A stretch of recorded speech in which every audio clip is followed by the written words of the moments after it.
Hello, everyone. Welcome to my channel. You say hi to Iggy for me. Hi, Iggy, how you doing? I'm doing all right. All right, yeah, you actually were able to avoid spoilers for this movie pretty well. I literally went on social media detox. Well, kind of. I didn't use my Twitter or Discord accounts, but at the same time, I kind of took some cursory glances at things. Maybe we can get into some of that stuff later, once we actually get into the meat of things. Okay, so So, Sonic Movie 2. This is a spoiler cast, by the way, so we are going to talk about spoilers. But first, Yeah. general thoughts. I liked it. I liked it a lot. I've had to fight myself on it because I've had I'm of two minds about this one. Just like the first one. I real if I have to look at how when I was a kid. When I was a kid, this movie would be like a 10 out of 10. Like, this would have been like one of my favorite movies as a kid. As an adult, it more is around 7 or 8. So I actually had to watch the movie twice. I don't know how many times you've watched the movie. I've only watched Sonic 2. I've only watched Sonic 2 once, but preceding that, because my college allowed this as a service, I actually got to rewatch Sonic 1 prior to seeing Sonic 2. Oh, really? Sonic 1, my basic thoughts on it are have pretty much stayed the same. It's not that good, it's just decent, like 7 out of 10 at the absolute maximum, but that's kind of impressive considering everything surrounding it. Yeah. Sonic 2 though, I came away. My thoughts when I walked out of the theater were, I loved it. It's a 7 out of 10 at the minimum. Could even cross over to an 8. Yeah, it's like for me, it's like I walked out same way, loved it. I saw it with my girlfriend on the fan screening where you get the poster of from Tyson Hess and everything. Yeah, I was not that lucky. or it was just too worried that I had too much stuff going on. Yeah, nah, bro. I made time. How I went, I told my girlfriend when like the second pre-order tickets went up. I told my girlfriend, I'm going to see this movie on this day. You can come, but I'm not. I'm just letting you know that nothing is gonna stop me from watching this. Yeah. On this Wednesday, on April 6th, nothing. I have like 3 classes on Wednesday, so I could not do that if I wanted to. Oh, I had two classes on Wednesday, but I bit the bullet, bro. I was like, I'll watch this movie no matter what. It was very important to me to watch them. One thing I'll say to, I guess, start is in pre-release, again, I went on a social media detox. But one thing I did see was like the Rotten Tomatoes score was like 60 to 60, 70. A lot of people are talking about that. Ooh, it got. I was kind of surprised that it was that low as well. Not because I was expecting it to be like the next Toy Story 2 or anything, but by all accounts, it should have been a lot higher than the first one. Prior to seeing it, I was genuinely worried that there were major issues that would actually really drag the movie down for me. But even after watching it, I'm still kind of confused as to why the Rotten Tomatoes score is the way it is. The movie has its problems, but I guess people are just mean, I guess. For me, I paid real close attention to the Rotten Tomatoes score. And you only saw it go in the 60s. It went down to the 50s. For a good 2 days, it was in the rotten. That was... Ouch. Yeah, it was in the rotten score for a while. Like, it was not like... It was like, oh no. this movie's going to be bad. Well, I felt, the thing is, from reading the positive and negative reviews, the negative reviews all seem to be saying the exact same thing, and the positive reviews seem to be saying all the exact same thing, so I could... Yeah, so, a lot of the negative reviews were like, this is a cash-in or whatever. Yeah, a lot of people, for the positive people, they were just really, really bored. They're really bored, and they felt that the movie had no heart or no soul, and they were like, oh yeah, these are a bunch of toys walking around. It's like, you know, these characters don't exist outside of toys, right? That's not the idea. But it's like they see live, they see live action. Oh, sorry. They're not selling toys, they're selling video games. Yeah. But it's like they see live action cartoon characters and they like immediately default to it's a cash grab. Oh, it's a cash grab. And I'm like, I don't know. I mean, obviously the movie is made to make money, but like it's not. I mean, most movies are. Yeah, I think every movie is. It's like they're made to make money, they business, but like it's like, I think the people, from what I can tell from the people behind it and from like Tyson Hess and Colleen and everyone else, everyone seems to have say nothing but positive stuff about the production and the people that. Yeah. Which, you know. They seem to be having fun. Yeah. I don't need everybody to like this movie, but no, me neither. And I also agree. I can see how someone could hate it. It should be a lot better received than the first one, like significantly. It should at least cross over the 70 mark. Yeah, I think it's gonna stick around the high 60s, which is higher than the first film, but lower than I feel it should be. I think it should. Well, the thing is, it's kind of hard to tell. Okay, actually, no. Let me say this. Rotten Tomatoes doesn't work the way a lot of people think it does. I'm just gonna say this out loud. Oh yeah, I get that. It is just how many people like this versus how many people didn't like it. Yeah, that's basically what it is. Metacritic is the Metacritic is worse. The Metacritic is way worse. You think Sonic fans would be more angry at the Metacritic because this movie has like a 47 on Metacritic. It's bad. Wow. That's a low score. Yeah, it has Y'all gave Cars 2 like 50s. Yeah, bro. It has a 47 on Metacritic. The Metacritic is ass for this film, alright? The IMDb is pretty good. The IMDb is like a 7. It's probably going to drop to a 6 as the longer the movie's out. That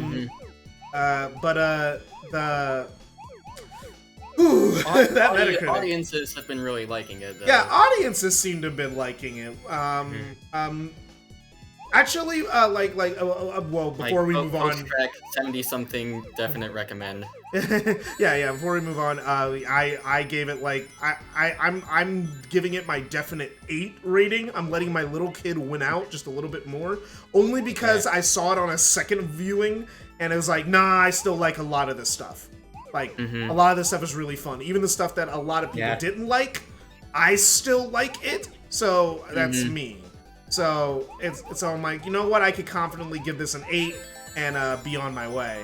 Yeah, I've only seen it once, so I'm a little less confident in my teetering between 7 and 8. Yeah, it's like, no, that's fair. That's fair. I had to make sure before I I say anything definite. But yeah, no, that's my rating there. But also, quick thing, how was your audience experience? Without getting into any specific moments, my audience experience was not bad overall. I sat next to a little girl and her mom. That was kind of cute. Yeah, for me, the mom had blue hair, so hey, that's funny. Hey, Pimp Tom, you've seen the movie, right? Nope. Then get out of here. Get out of here. Get out of here. Get out of here. This is a recording for a movie podcast. Get out of here. Get out of here. Leave a message. So the audience experience was not perfect, but mostly good. People laughed at a lot of the jokes, and I laughed along with them at times. I'm surprised that. Go on. Okay, my rewatch of Sonic 1, I was surprised at how many times I actually chuckled, and I guess the same applies to Sonic 2. Yeah, no, the jokes, maybe it's Marvel rot or something, but the jokes kind of like fit with me. It's like I know a lot of people hate Marvel styled humor nowadays. Like there's a lot of people who hate it. But I mean, Marvel, I don't religiously follow Marvel, but I have seen a few of the movies, and I can kind of sense the influence in movies like this. it's like I know a lot of people really hate the comedy in those movies, but I've never had an issue with Marvel comedy, so like it's like it doesn't bother me than other things. Like it does. I don't think it's constantly laugh out loud, but Yeah, I me laughed neither. I remember the Knuckles going dot dot dot. Everyone in the theater laughed at that. Yeah, and then what made it funnier was that it kept going. It kept going for a little bit. That's what I mean. It overstayed its welcome by like only a half second. Yeah. All right. So my audience experience, I went to a fan screening. So I had two different audience. I had the general population experience and the fan experience. The fan experience was great because everyone was a fan and everyone knew what the assignment was. So all the beats that they expected you to laugh or cheer at, people did. People gasped. People had their fun bits when they saw a reference that was cute.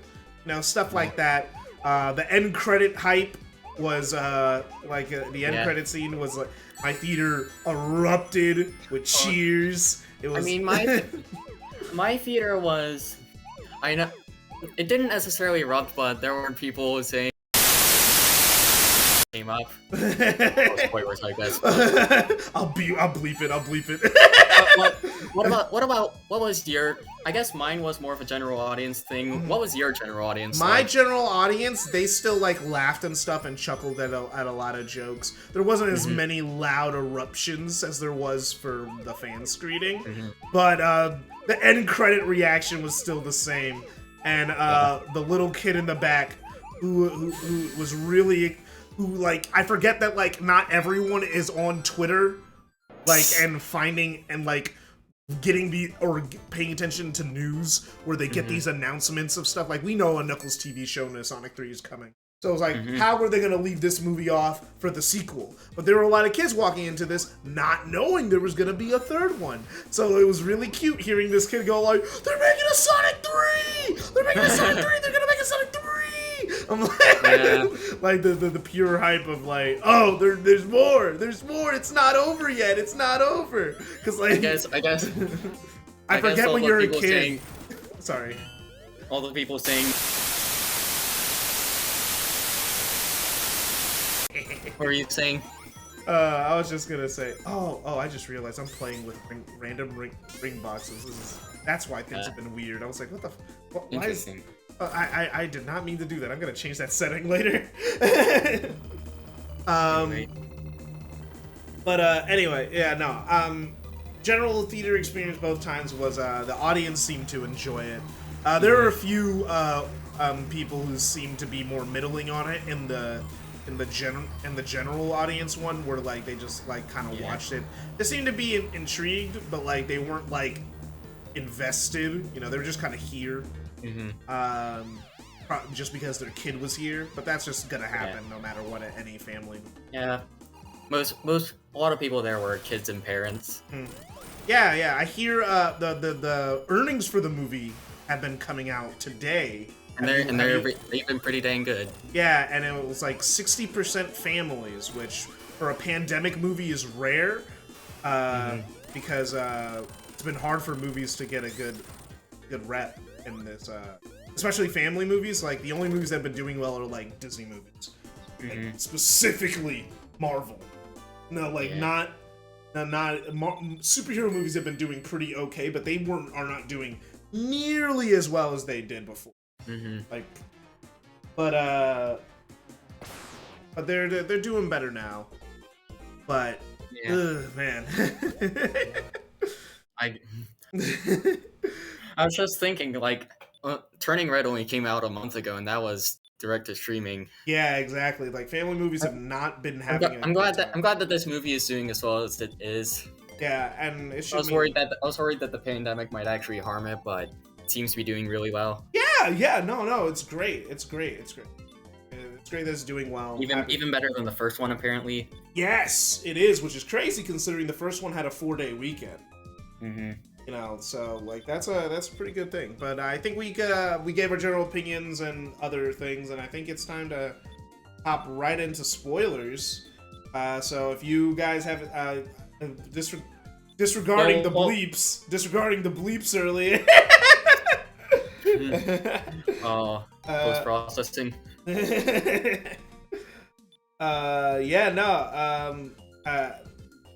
Thanks for stopping by. Go watch the movie if you're a Sonic fan.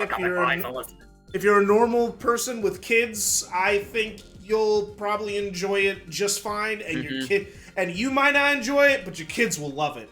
And that's what I can say about that. All right, let's just hop straight into our spoiler feelings. All right, actual movie time. Okay, so, man, there's a lot to cover here. Okay, first let's get the negatives out of the way. What are your low points here? Because I have a feeling your low points are probably the same. For me, watching them both back to back, I could kind of tell that they had similar problems for me. There were a couple of inappropriate jokes, like, Sonic pretending he's farting in the cabin attic. Oh yeah, in the attic when he's pretending to be not there. And also the pop culture references that are kind of hit or miss. You know, I actually went to the movie the second time. I counted how many there were.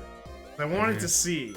There's only like 12, give or take, like one I maybe missed or so. Yeah. It just feels like there's a lot more, but there isn't that many in a movie's runtime that's 2 hours. There's a lot more music. Pop music than the first one, I feel like. There is. You know, that's how you know a movie has a budget, when they get the licensed music. I mean, some of it's only on there for like 30 seconds. Yeah. So it's whatever. It's like the thing is, I can't say I didn't like the licensed music they showed. The licensed music, like they had tricky DMs, like they had the tricky, which that fit. Like when that started playing, and like at the beginning when Sonic's like getting ready for his superhero outing, I can't tell you the smile I had on my face. Gosh, he's so stupid. I laughed at the one part where the sewers were blowing up and the it's like, oh my god, I'm not really connoisseur in how in-house music like that is implemented. I thought most of it was fitting, but maybe there was a bit much of it.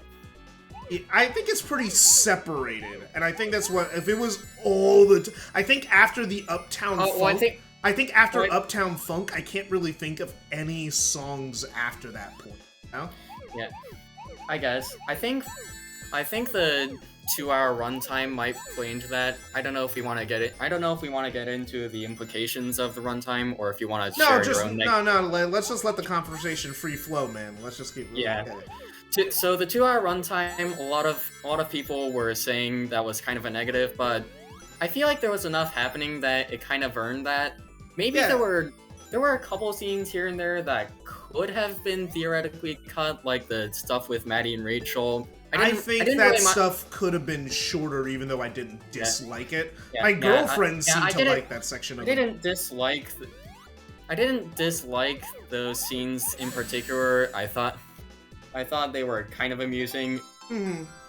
They were funny enough where, like, I'm like, even though, like, this is like a little bit of a pause of the movie, Did you just cut out for me? Did I just cut out? No, my internet's fine. That's fine. Maybe it's just me. So that scene was with Maddie and Rachel was could have been shortened a bit, but yeah, no, I don't have the same reaction that everyone else. Speaking as the guy with Chick Hicks as his profile pic, I think the movie earns its runtime more than Cars does. Well, yeah, Cars kind of is like filler the movie after a while, you know? Yeah. The movie just kind of like... Well, we might rile up the Cars purists, the Cars fan base in the comments section. So I'll just leave it at that. But I think it's runtime. Oh yeah, go on. Well, I guess you can continue. Yeah. I think the runtime is earned, even though like I think the movie could have probably been about 5 or 10 minutes shorter, but like I think it's still brisk pace. A thing that people have been not arguing about, but like it seems that a lot of people really hate the pacing of the movie, and I didn't really have much of a problem. Yeah, I didn't have much of a problem with it either. There were some slow parts, but they were balanced with there was a lot more action this time around. Oh, way more than the first movie. The first movie makes you go like, man, that action scene was kind of cool. I wish it was longer and there was more of it. Like that chase at the end is like of the first movie. Cool. It's pretty cool, but it's like you just wish there was more of it. 2-3 minutes. A lot of the movie, a good chunk of it is spent with Sonic and Tom in the car. And there's that one action scene on the highway, you know, like, which is that seems pretty good. Yeah, it's just this action's kind of cool. I wish there was more of it. Another scene that people say could have theoretically been cut was Sonic and Tails dancing off in the cabin. That's the scene I was talking about, of like everyone seems to unanimously dislike that scene, but I had fun in that scene. It's like I don't know what's with adults hating dancing in kids' movies. Honestly, everything around that time of Sonic and Tails was like the most wholesome thing ever to me. I love it. Yeah, no, it was sauce. It was so cute. I want to cry right now thinking about it. It was like, yeah, no, the whole thing with like, I love the whole dance fight. The dance fight's really fun, and then the part afterwards with Tails, like, you really meant it. Like, you're my friend. It's like, yeah. It's like, I remember. I think some people said, oh yeah, Tails and Sonic don't feel like friends in this movie, and I'm like, but then they also say cut the dance scene, and I'm like, what? I think the problem they might be thinking about is that their friendship feels a bit too quick.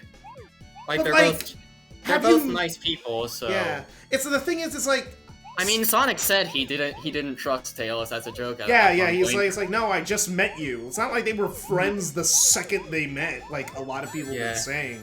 Sonic's a nice person. He's not gonna bully this kid for no reason. Tails is also a good person. So. It's like, yeah, and Tails already likes him. So they're basically, I think a lot of people don't see it this way. They're like, I need to see Sonic and Tails become friends. It's like, well, Tails already liked Sonic. It was about Sonic accepting Tails. That's what it was about. I mean, it can also feel a bit Deus Ex that Tails just happens to know everything about Sonic and it's a little Deus Ex. A little convenient, but also Tails being a stalker is kind of funny. That because Sonic was a stalker in the first film, and I do find it funny that he does not have a problem with being stalked. Yeah, because he literally stalked people in that first movie. I guess. Yeah, that's actually a pretty good point. They're both stalkers. They're fine. And seeing them sleep by the fireplace was cute. And then Sonic wakes up and there's a lady laying behind him right by. So Sonic has canonically gotten laid. No, he has not. But it's like that whole scene in the tavern, which is basically could be summarized as the Sonic and Tails become friends scene. It's like some people say Sonic and Tails become friends too quickly. How come they didn't take the whole movie? Because I just want to say, have you ever made a friend before? It's like most friends I've made are made in like an afternoon. Yeah, you're not like best friends forever or anything. But you're friends. You're like, hey, this person likes me. I like this person. They're fun to hang out with. And Yeah. you kind of get both ends of the spectrum with Knuckles. Because Knuckles is the person that took a whole movie, you know, even though, and they had relationship building. I mean, it's like the different characters need different things. Like some people have been trying to say Tom's friendship with Sonic is more realistic or like more believable than Tails' and Sonic's relationship in this. Well, I mean that's kind of different situations. Exactly. Tom has never seen blue hedgehogs before, but Tails has seen Sonic before, so yeah, it's like so it's a different. It's not too. It's like it's also Sonic is way less reluctant for friends than Tom is. Like Sonic's not like Sonic has wanted companionship for his whole life, so getting more friends is a net positive in his book. So he has no reason to not want to be friends. He is definitely the type of person to want. So it's like so for him meeting Tails, thinking of him as kind of weird that he knows everything about him, but like realizing the kid's pretty cool.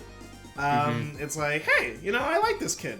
It's like, you know, the games. It's like I don't know what people wanted from Sonic and Tails' friendship building in this movie, because it's like I've seen Sonic and Tails become friends in almost every single medium, and it's always really quick. You know, I can't remember a time where Sonic and Tails had to go through a whole freaking character arc to become friends. Yeah. And I mean, their friendship even does kind of develop later on in the movie, because initially Sonic says Tails can't be out there, he needs to be kept safe. But later on, he trusts Tails' abilities more, I guess. I wouldn't even say that, because Sonic was the one pushing him forward. I think Sonic, in that scene where he was telling Tails this, because he was, like, literally knocked the fuck out, you know? Yeah, I think I would say the biggest thing is that like Tails jokingly criticizes Sonic. It's like only Sonic the Hedgehog needs to be saved this much, you know, as a quick jab to show them just be a little bit closer than they. Yeah. It's like where like Tails feels comfortable enough not to just constantly praise the dude, like even though he is definitely a fanboy. Which Tails has always been a Sonic fanboy. I mean, seeing Tails consider Sonic as a hero, it makes me wonder, like, how many people in the collective universe know Sonic and consider him a hero or villain. Could be expanded upon in future stories. Yeah, they did kind of like elaborate on it with Knuckles' backstory, that stuff. It's like, it's probably pretty complicated. There's some people who know he exists, maybe, or don't care. Or Tails could have been one of the few people who know where he is because of... he's a super genius. He's a super genius who just was tracking chaos energy at the time, and, like, Sonic exploded. Like, he didn't say to cite the baseball field, someone basically just watched the events of the first... Yeah. Alright, already got Super Sonic.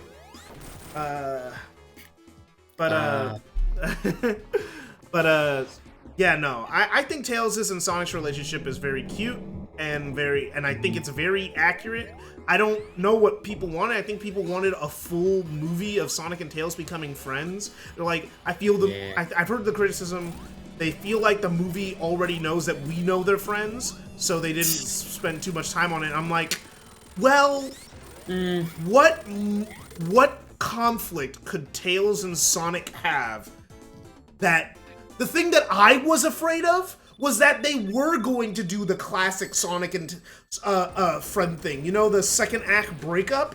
You know, when Tails wasn't in the trailer? That would have been kind of... would have been cringy. Oh, that would have been so cringy. When Sonic and Tails... Okay, in the trailers, the thing that really worried me, that no one seemed to be talking about, was when Sonic, when Sonic was running across the water in the trailers, Tails was never in those scenes.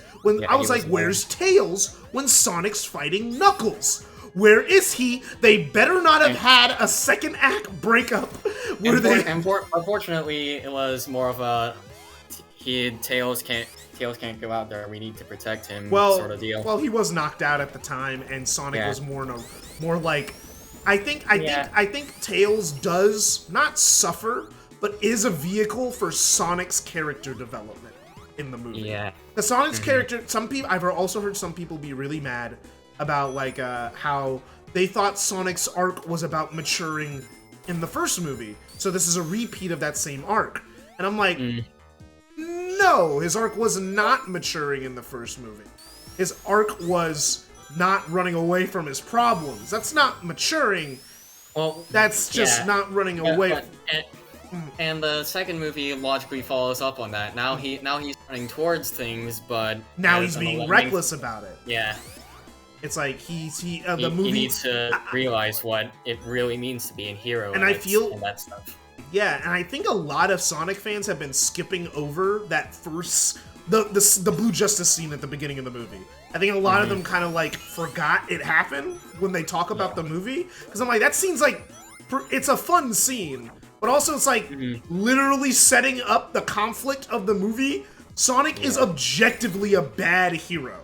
Like, he causes collateral damage. He doesn't even care about the collateral damage at the end. Like, it's not like, oh, he's well-intentioned, he messed up, and he feels bad. It's literally the "this is fine" meme. Yeah, no, he's like, no, whatever. I saved the day. At the end of the day, he's like, results are what matters, right? What happens in the middle can be kind of skipped over.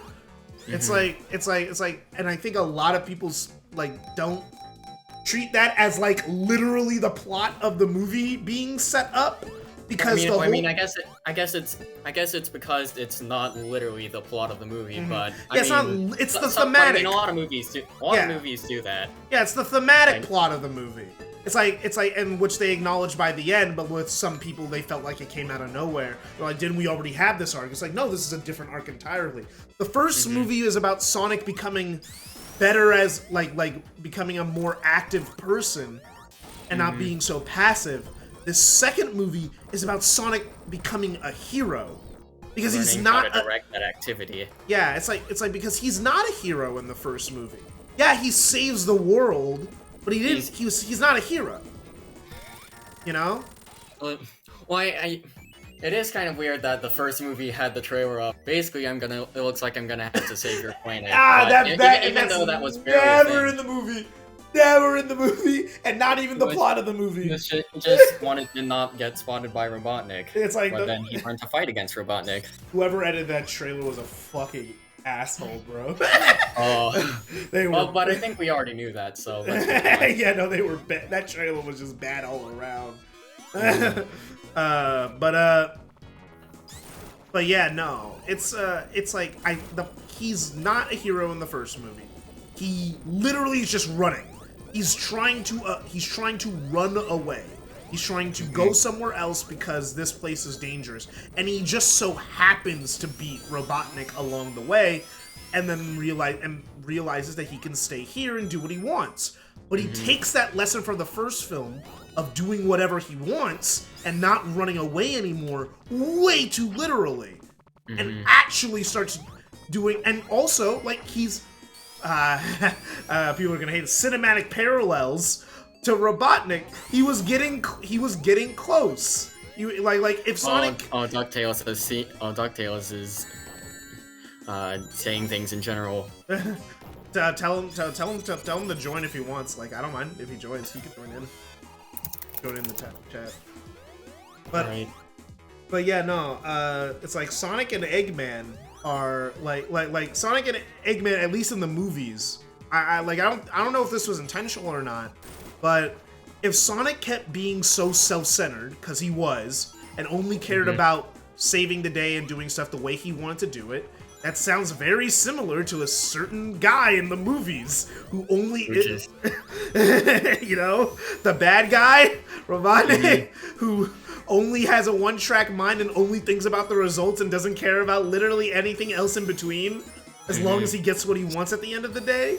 Because that's what he was. It's like, so Sonic, and so I think Tails is there to teach Sonic.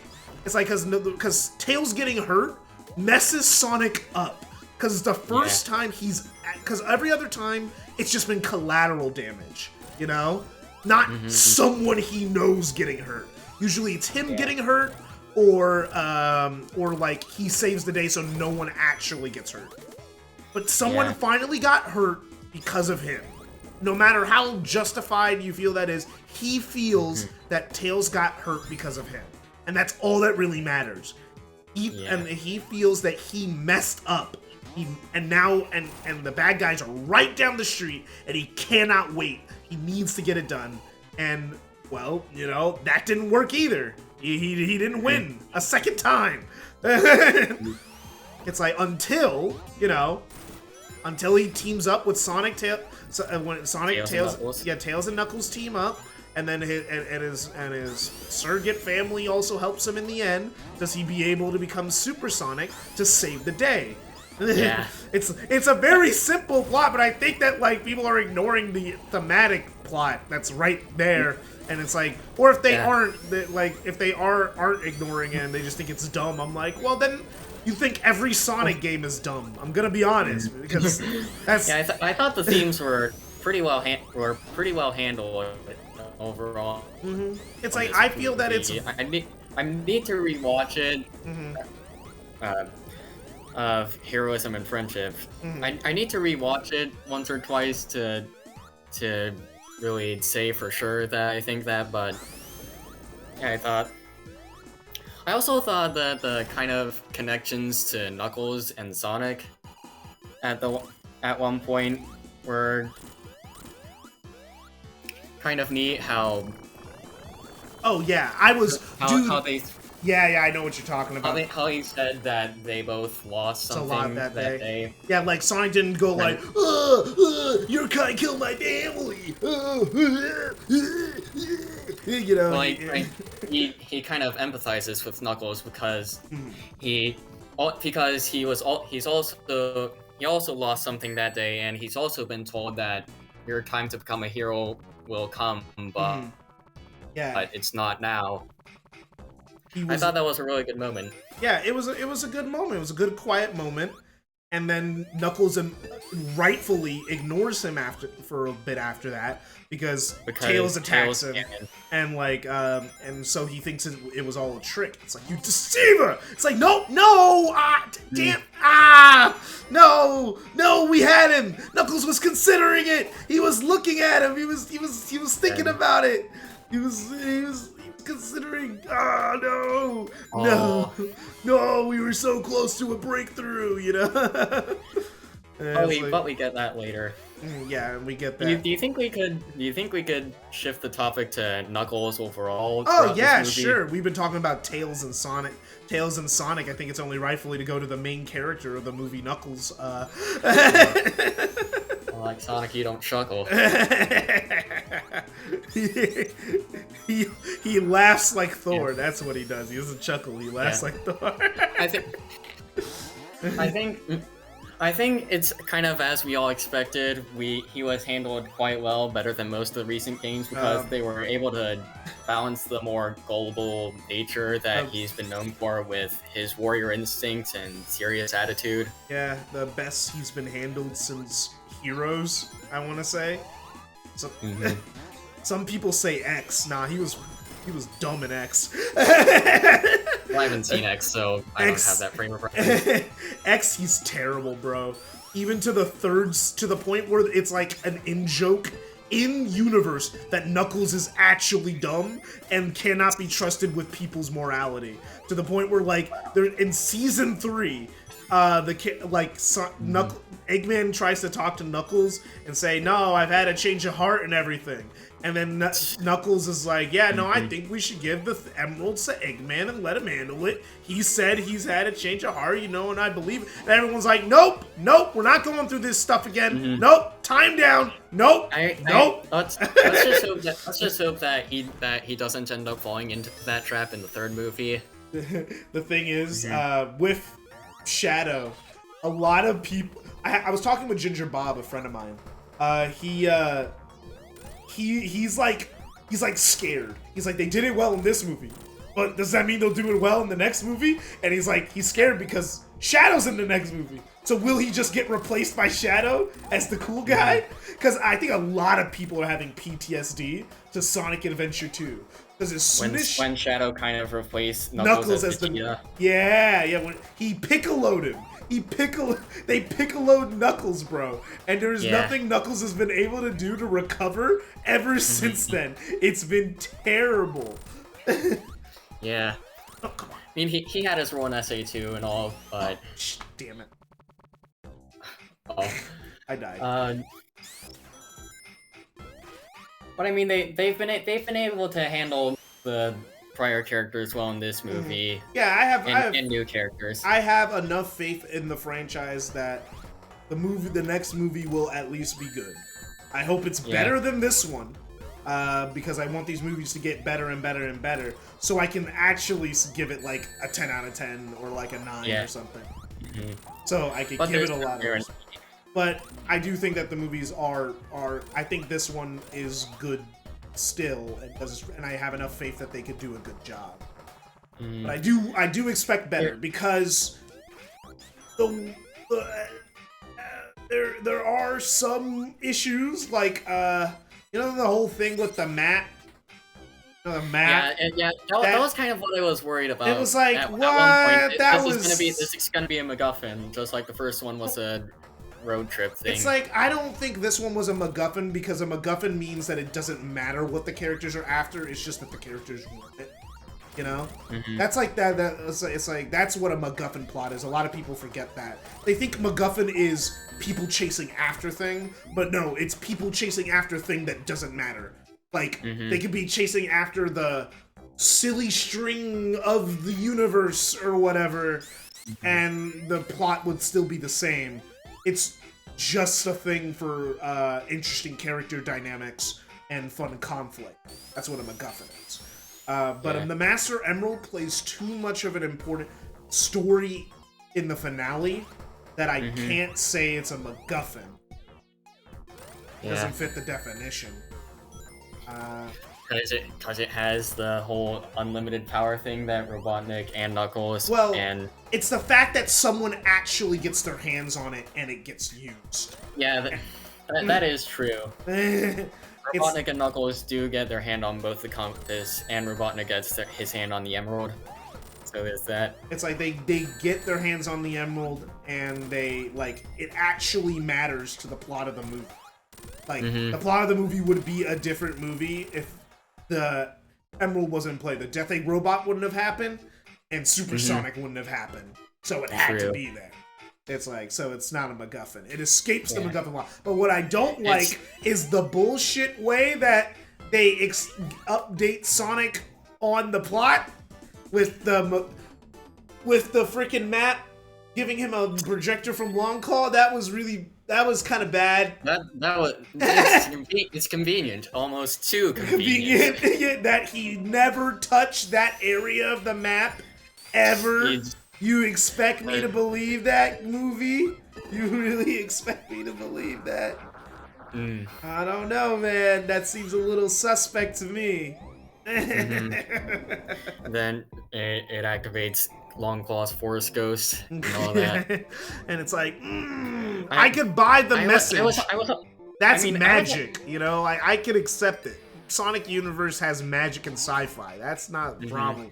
It's that, like, what did he say to activate it? Because it couldn't have been him touching it. Like, that's like... Maybe it's not something that, like, bothers me so much where it's gonna... I feel like they could have explained it by he just wasn't old enough or something, but I don't know. But then they'd have to confirm how old Sonic is.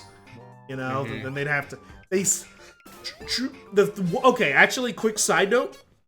I'm so glad that they actually allow time to pass in these movies, because that means that Sonic has to age, unlike the games. He can't stay the same age forever. He actively has to age. Because he can't work on cartoon logic, where he just is the same age forever. So... I mean, did they ever specify how long it's been since the first movie? I don't remember. Eggman says something along the lines of 266 days in the prologue. So it's been about a year. So, like, let's say it's been a little bit... under or over a year, depending on when that log was taken. But was he home by Christmas? That's my question. He was not home by Christmas. He missed Christmas. Oh. he missed it. He missed it. You know, a lot of Sonic fans really thought that the next movie was going to be a Christmas movie because of that. They were banking on it. But I guess lack of payoff. How does it he was not home by Christmas. But yeah, he missed Christmas by a large margin.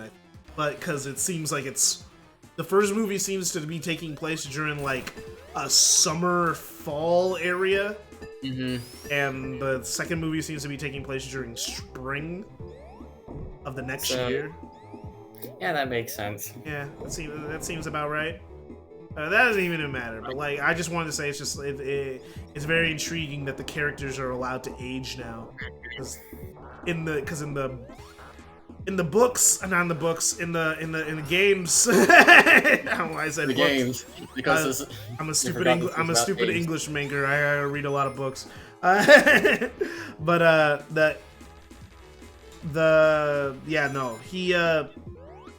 he's always 15. Yeah, he's always 15, no matter what. Despite there being like a 6-month time gap in Forces and a bunch of other month time gaps. Yeah, even between SE2 and Heroes and Shadow. Yeah, it's like a Japanese thing. It's what they like to call the Sazae-san format. Well, at least Gintama calls it that. Where you have characters that never age, even though time does pass. Like, all the events do happen, but no one ever ages unless the plot demands them to age. You know? Which is very odd, because even in American cartoons, characters, like, age, unless it's, like, really... Unless it's not everything is... Like, if it's not a linear story format, you know? Like, if it's really, really episodic cartoon, then characters don't age.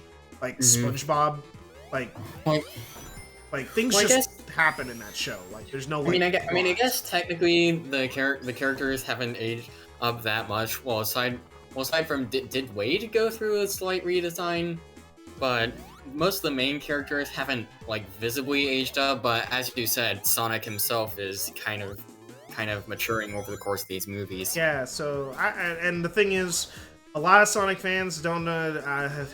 They don't know the Paramount grind. Paramount is a money-grubbing company, bro. They are a money-grubbing... They're worse than Disney when it comes to money-grubbing. All right? This movie franchise is going to last as long as it makes money. Actors can decide to leave.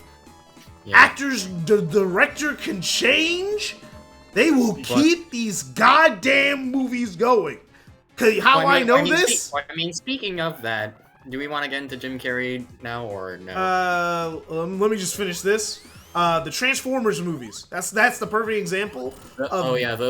They went on. Yeah, Paramount made those movies, and they went on for an eternity from 2008 to like 2014, and they kept coming out with new. No, 2017, because Bumblebee came out in like 2017, 2016. So that's how long that franchise was running on a like few year basis. And if the main actor left the series after movie 3, and they just replaced him with Mark Wahlberg. They kept going, bro. I just remember always seeing the trailers and thinking those movies look so boring. I like the trailer. I haven't seen them, so I guess I'm sorry if I offended anyone. No, there's shit. I've already offended the Cars fans. So. No, keep going. You keep it. I love how both the things you offended are car related media.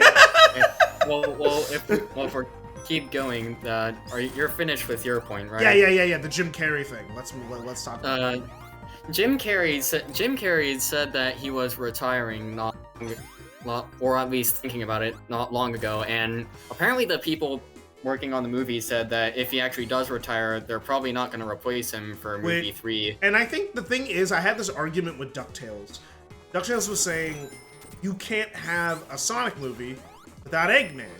Well, they're having Shadow. And I'm like, I think you can pretty easily too, because most Sonic games you could take Eggman out of the plot and the game and the game would still work. And it could still technically work. Yeah, it's like especially you could take Sonic, especially something like Shadow the Hedgehog. yeah, or like 06. yeah, 06, Shadow. Unleash maybe? I don't know. Unleash is one of the ones that he's actually pretty integral to the plot. He causes the inciting incident like pretty directly. Well, okay, I guess. But also I think Adventure and Adventure 2 you could do without Eggman specifically. Like and get away with it. Like just have Chaos be a being that's acting on its own volition and boom. You have this. You'd have to make some changes with them, but yeah, some changes, Eggman isn't really the main bad guy in those two. That whole era, which is what a lot of Sonic fans were angry about for a really long time. The Monster of the Week formula without Eggman was kind of getting old. Yeah, it was like, okay, we did it one time, then we did it another time. I mean, oh no, I think a perfect example of the plot that can be done without Eggman, Sonic Heroes. Literally, Eggman isn't in it. Just Metal Sonic. It's all just Metal Sonic. Yeah, it's just all just Metal Sonics. But regarding movie 3, they kind of left Robotnik's fate ambiguous at the end of movie 2. They left it where if they want to bring him back, they can, and if they but they don't have to. If they don't have to, and again, they also tease Shadow, so that could be our replacement villain. They tease Shadow, and they tease Agent Stone. No, Agent Stone. Yeah. He's still alive, and he's hanging out in the gun right now.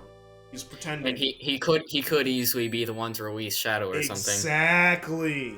It could be a Shadow and because now Stone has a direct vendetta against the Hedgehog. Because he in his mind killed Robotnik. You see? Which it's like it's like so in his mind, so he would have a good enough motivation to say, hey, I promise you revenge. Yeah, exactly. Because Eggman's plot in that movie, I mean Sonic Adventure 2, is he wants to take over the world and also get revenge on Sonic. And it's like, and then Shadow pulls some bullshit out of his ass. I can grant you 3 wishes, looking ass, and then, and, wasn't exactly that bad. He said, I can grant you 1 wish. And he's bring me these you can make chaos. that like a theme of the 3rd movie, have a sort of link between Stone and Shadow in that they both want revenge. I know Game Apologist says they won't shoot a little girl on.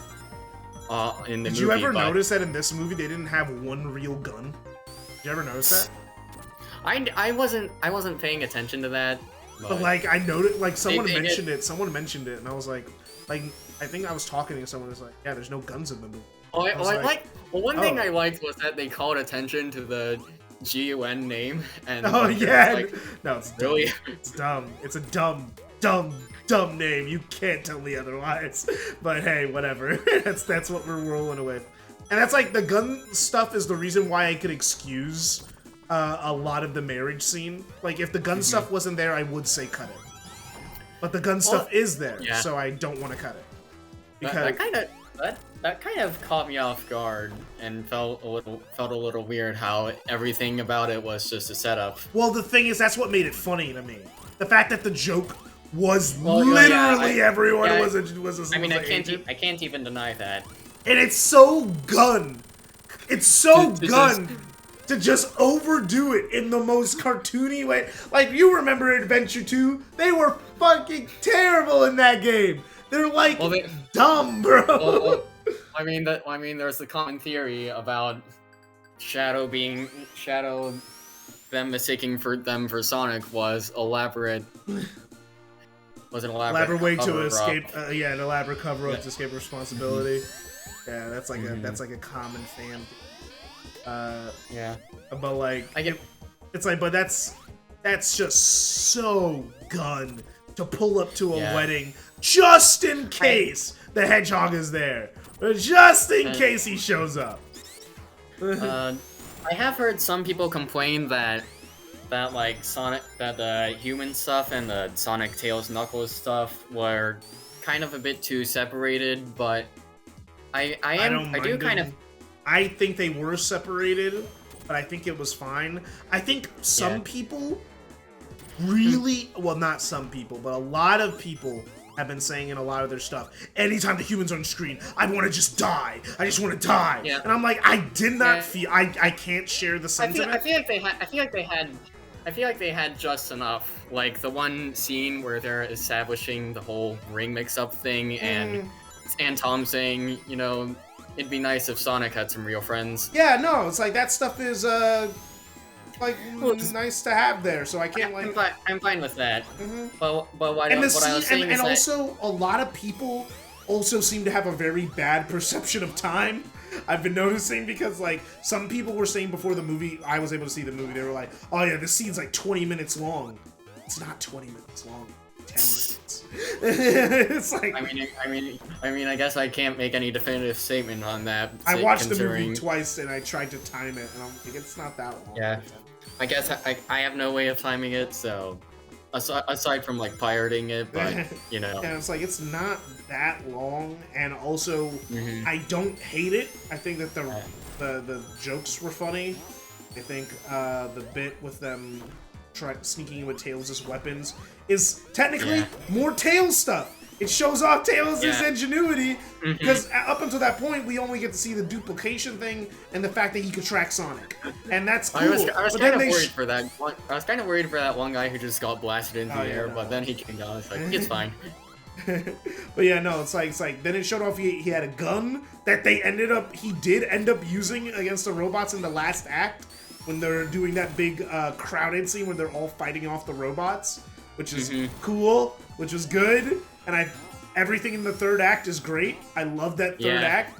Oh yeah, it's like, but a lot of people seem to be saying the second act is terrible, or the whole first half is terrible, and I'm like, I disagree. I just disagree. I respectfully disagree.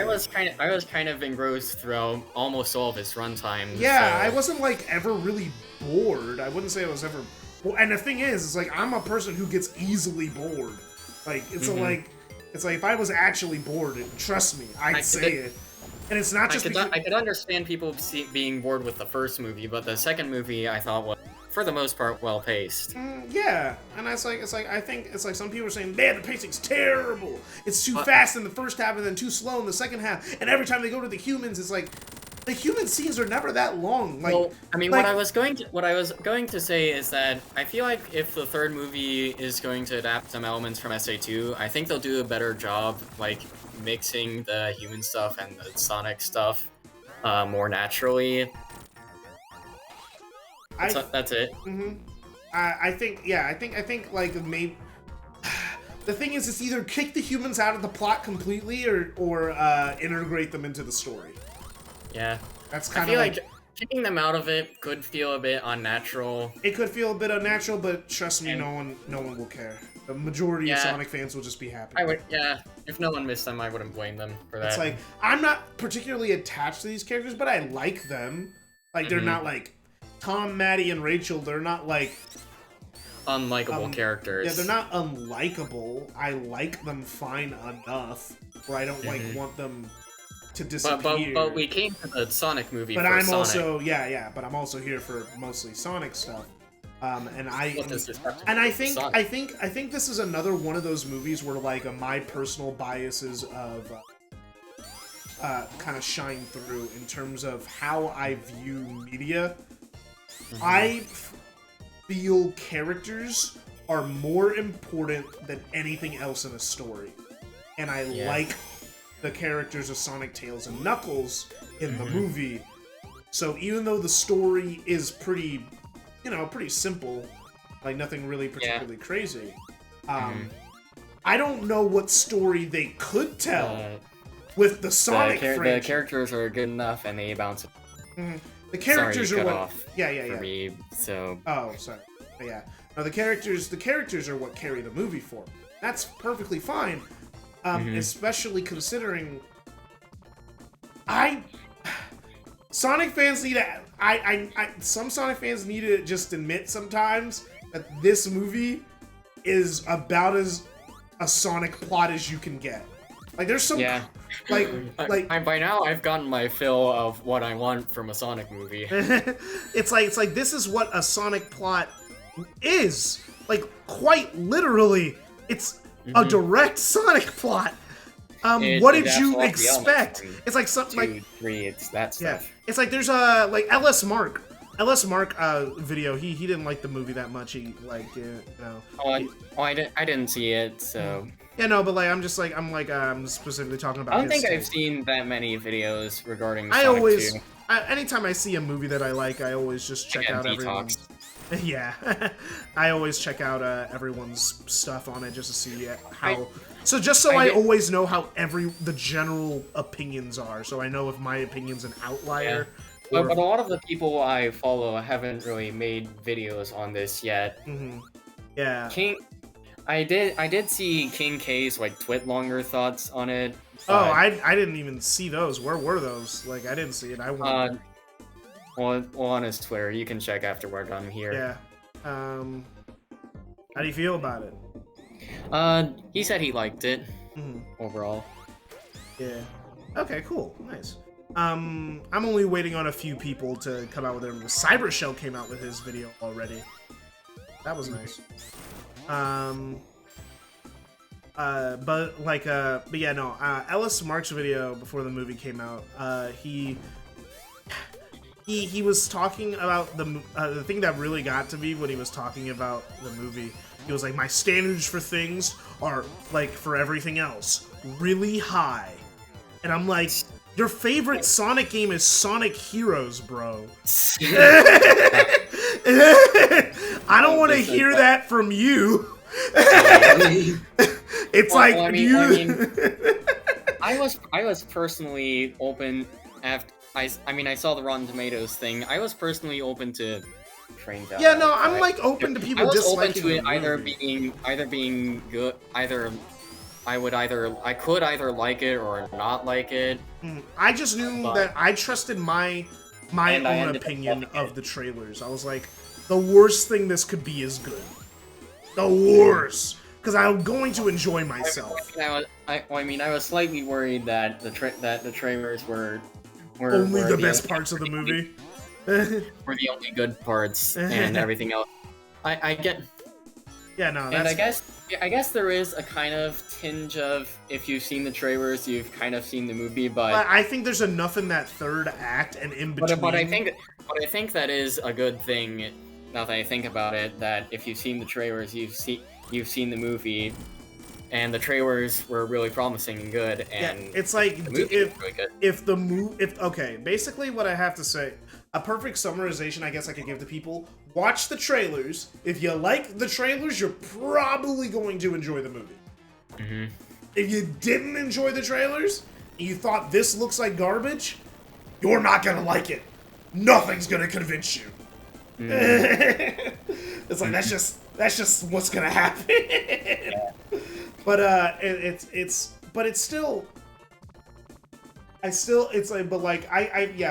some people were worried that like, oh yeah, did we see the whole movie through the trailers? And I'm like, dude, there's a lot of stuff we didn't see because we didn't see a lot of the Tails stuff, which was in the movie that wasn't in the trailers. Yeah. We didn't see a lot of we didn't see any of the lore with the Echidna and the Owl people. I hate Ken Penders because he's making a fool of himself on Twitter right now. Have you been keeping track of that since you came back? I haven't been keeping close track of that, but I have noticed things about that. And I agree with one person who said that Paramount's lawyers are probably way better than Sega and Archie's. Paramount's lawyers are gonna go like, are you actually stupid? We're about to end this man's whole career. It's like, I think he thinks he won one case that he didn't even win.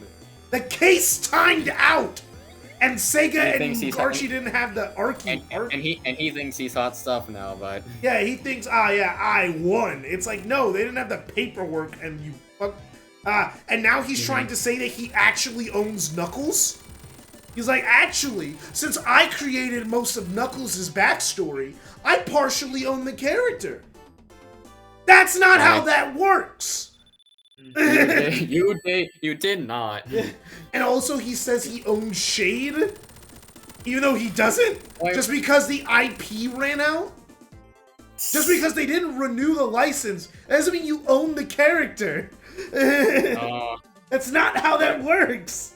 What I mean, most of this is. I mean, most people agree on this stuff, aside from you know who.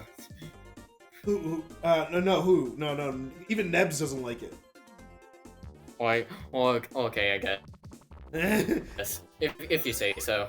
No. Nebs was like Nebs. I guess that point. I guess that just supports my thesis that everybody I thinks like this trains. That this is controversial. We probably shouldn't spend much time on this. Yeah, no, it's not controversial. Anyway, Kempendu's just bad and stupid old man that should be forgotten to the sands of time, who's desperately trying to hang on to the one thing he did that was kind of popular, because he was a shit writer who wrote for a good series, and now he wants to hang on to that as hard as possible. Anyway, let's move on. The movie. What else do we have to talk about? Supersonic. Let's talk about Supersonic. I guess the climax in general. Actually, let's just talk about the action in general. Let's talk about the action in general. I feel this movie was vastly better cinematography-wise than the first. Fast-paced. It's like the shots were clear. I feel that there was a lot of iconic moments that I want in my head, you know, like I could think about as like, oh man, that's a classic that's a classic moment right there. You know, a lot of them were in the trailer, but man, it just feels so good to have good shots. I'm not that observant with that kind of stuff. Oh, although... I'm a big fan of when shots look good. I guess if it was badly staged, I'd probably notice it, but yeah, no, I think and also so like the big set pieces in this movie. I want to never let anyone tell you this movie doesn't have set pieces. The big snowboarding scene. That one's a big one. Then the Knuckles versus Sonic fight. Sonic, the big light in the middle of the ocean and Sonic running towards it. That that's a big set piece. It kind of reminded me of Frozen 2, but there's probably something that predates that. I think Sonic running on water is like a very but also kind of falling in almost to the waves. I think that was actually pretty good. I didn't even think about Frozen 2. I liked it. I liked that he didn't run on water perfectly. That was pretty cool. Yeah, no, I don't like. I actually really like that he didn't run on water perfectly. It's like, oh yeah, if someone was running on water, they'd be fighting the waves. It wouldn't be just a smooth ride. It was good. I loved the shot. And it also make for kind of a boring scene. Yeah, it would be boring. It like the initial cool factor was in the trailer of, oh shit, he's gonna run on water in this movie, and he did. Yeah. And it was cool. And then they went like, all right, now here's the rest of the scene. You know. Although around that time, I guess one thing the whole labyrinth thing, that was cool. I liked how labyrinth zone, dude. I It was like how they kind of adapted the whole traps thing into an actual movie. But one thing I'm kind of wondering is they showed from the overhead that it was just a bunch of walls. Couldn't Knuckles climb that? Well, he'd have to get to the edges. He'd have to get to the edge and then climb. I mean, maybe. But maybe then also he's Hi, Alex. Have you seen the movie? Yes, I have. Okay, we're right now we're talking about Labyrinth Zone right now. Yeah, you and I already went over that separately. I remember that. Yeah, but like, how for anyone listening in, because like I'm gonna leave this in. How did you feel about the movie? Absolutely great. CGI was genuinely unbearable at some points because let me give you an example. Once you're shown the bit with Dr. Stone shaking Knuckles' hand and the way Knuckles' hand wraps and like kind of like is janky with the CGI, you can't unsee it. Well, it's not in the movie though. It's wait, what? What are you talking about? In the movie they smoothed that out. It's in the trailer, but it's not in the movie. I mean, It looks like it's still there in the movie. Well, I don't no, know. I mean, Maybe like, just in looked the at from movie it screen. was- itself is there in the movie, but did they smooth that out? Yeah, they smoothed it out. I watched it twice. Because I watched it twice, and it was like, oh, they I fixed mean, it. I it don't definitely really. wasn't as janky, but it was still there for me. I mean, like, it's I like, mean, looking at it. I don't pay that much attention to that kind of stuff. I watched it It's the more first. like, I don't either. It's more like once you're shown it, you can't Oh unsee well, it I once guess you see I it. guess we'll wait till the Blu-ray release. But I watched the movie twice, and I made sure to make a note of that. Did they fix that grabbing hand thing? It's like, oh yeah, they smoothed it out. Because like Also, apparently, because in the Duck trailer Tales it was is pretty very bad. close to me. Huh? What? I just saw the What? theater he was talking about with the screenshot. I'm not going to say it because we're live, Yeah, or well- if you want to keep this as a recording. But Yeah, holy no, we're shit, he's recording. close to me. Oh, crap. You're like, oh, bro. He's like literally in the same. He's like literally in the same mountain range as me, and Bro, that says a lot. I forgot where all the rings are in my no, but that's besides the point. Oh, Anyway. that's right. You're playing air. Mm. But You missed your chance to meet Sonic in real life. Anyways. but like, Randy does back it to the for movie. Oh, damn it. Bad. But movie. Okay, yeah. But I'll get to CGI later. But because I do have some issues with it. I think like most of it's really good. Some parts in the third act were pretty bad. That's kind of like most of it was good, but it was a little weak in some places. Gotta be honest. I will say they could have done more with the ocean running segment. If the story didn't turn into, I'm going to have to go on my own to fix this now, they could have definitely made that scene flying free. What do you mean? What do you mean by flying free? I don't know what you. Okay, imagine if Tails hadn't been hurt and everything was relatively okay. It would just be the final fight with him and Robotnik because, say, his friends couldn't make it because either Tails is occupied or Knuckles is too, and they have to send him off while they hold back the advance of Robotnik or something. That would have been a different kind of story thing that they could have done there that I think would have fit better and would have made it so that it wasn't so dark and depressing near the end. Because Dark and depressing. Okay, because he's like, oh man, I can't even protect my new friend that I've only known for like an hour. Well, like, no, he knew or like him. a day, more like. Yeah, but like, are you okay? Well, I guess this rewinds it back a little bit for the. No, it was just Tails something in the voice the that thing, made it. No. What I'm saying is, it's like thing I have to say toward is that Tails and it's like Sonic is a generally nice person already, and the plot And of Tails is- the thematic plot of the movie is that Sonic needs to learn to become a hero, right? Like you could agree on that, right? In the real Alex? way. Like a real Yes. hero, not just do things that are hero-esque, putting on the theatrics, which he knows how to do already. Because he recently- Yeah, we talked about this earlier, how he was kind of putting people in danger, but he didn't really care because nobody actually got hurt, at least nobody he knows. But then Tails actually got hurt, and he was more resolved. Yeah, he was more worried. Like because like up until this point, no one has gotten hurt when he was in a fight. I'm not saying it was bad. I'm just saying as an alternate plot idea. Obviously, in terms of plot devices and the way things have been written, this was a much better kind of way it should have been portrayed because of the way that the whole beginning. Basically, you wanted it to be a fun moment, not a cool moment. I wanted to. Well, there's a difference between cool wouldn't necessarily be the word for it because it did seem a little bit. Well, because depressing, it's more.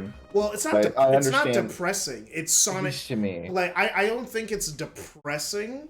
I think it's Sonic being serious. Okay, you wanted Sonic to be having more fun running on water instead of him being serious. Okay, here's another point that I could also mention: the fact that when he is talking about Tails and how he should have been better, he could have acted with a sort of solemn resolve instead of just being like, God, why did this ever happen? Oh, now I gotta fix this myself.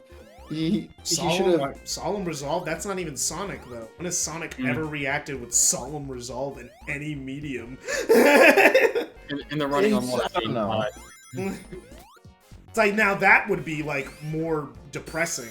Like if Sonic's like if Sonic's like not even like if so, it's like that time in What do you Archie. think I mean You by know, solemn resolve? you know that scene in I know Archie where like you know that scene in Archie where like it's like Sonic did not utter a word. And this for the first time in his life, Sonic knows the meaning of war. It's laughable. Dramatic. It's laughable when he does that. Then it just sounds. Oh shit! DuckTales is here. Yeah, DuckTales seen the movie. Yeah, we're recording for spoiler cast. You live so close to me. Holy You go there. I'm Holy guessing shit. you liked it. I was fucking blown away. Yeah, You I saw really the feel like yellow it too. eyes, though. You saw the yellow eyes. I was like, my jaw dropped when I thought he was gonna turn into like a Fleetway Sonic at the end. Yeah.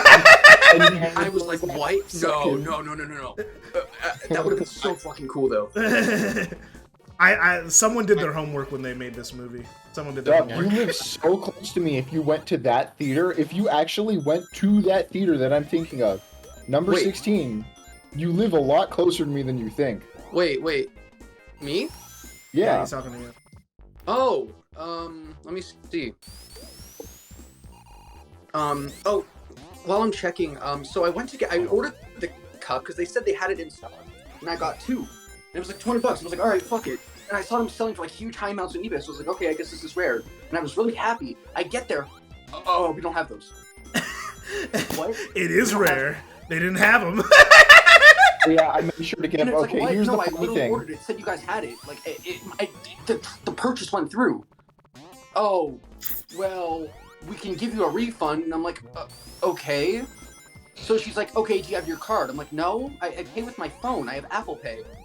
Oh. And so they call the manager over. The manager's trying to figure this shit out. And she's like, yeah, we can't really do anything. And so I'm like, all right, is there someone I can contact? She's like, yeah, contact AMC support online and submit a ticket. So I'm like, okay, so I go to AMC.com and I fucking submit a report ticket. Then after the movie, I get an email and it's from AMC, the fucking broadcasting company. And they're like, dude, we're not the same company. We make The Walking Dead and Better Call Saul. You got the wrong guy. And I'm like, what?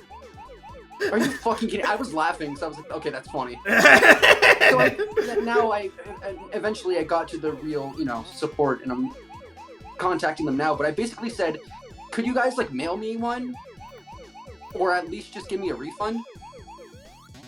That's all I said. Mm-hmm. The thing is, I didn't have an issue getting into my theater, but my girlfriend got the worst because she ordered her ticket on Fandango, just like me. Oh. But Fandango never sent her a confirmation email. No, I'm not talking. No, I know this is a separate thing. I'm just talking about something in jail. I'm not saying you didn't get your confirmation email, DuckTale. This is different. No. I'm just saying the theater experience for my girlfriend. I'm just mentioning that she had a annoying thing where the point where like I think the guy at the front just believed her that she bought a ticket and then just let her in and said, if anyone just sits in that seat, you gotta move. No one did because she bought the ticket, but That's dude. I'm shocked because I really wanted those fucking cups. I didn't even get the cup because it's too expensive to buy. I just walked in as a casual viewer. Bro, I bought water. I brought water. I didn't buy it. I brought water. Did she like the movie? Oh yeah, no, I liked it. It's good. Did she like it? Oh, did my girlfriend like it? Yeah, she liked it. No, did Water like it? Oh no, I brought water to drink. Boo.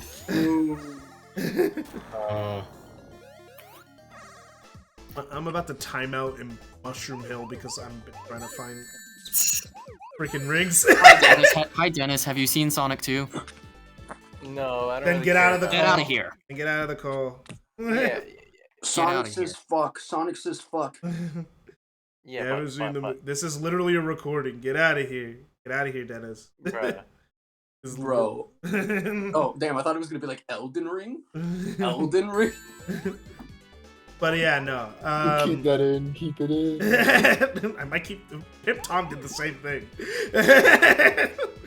I mean, I did this on purpose, so for the specific reason for like you, like anyone who's available can just see the movie can hop in. But anyway, yeah, no. Skipping back to where me and Iggy were before. Labyrinth Zone. Labyrinth Zone. I was really, dude, my intro to Labyrinth Zone was like, okay, they were in the thing, and I was like, okay, so this is the temple thing. I wonder what they're gonna call it.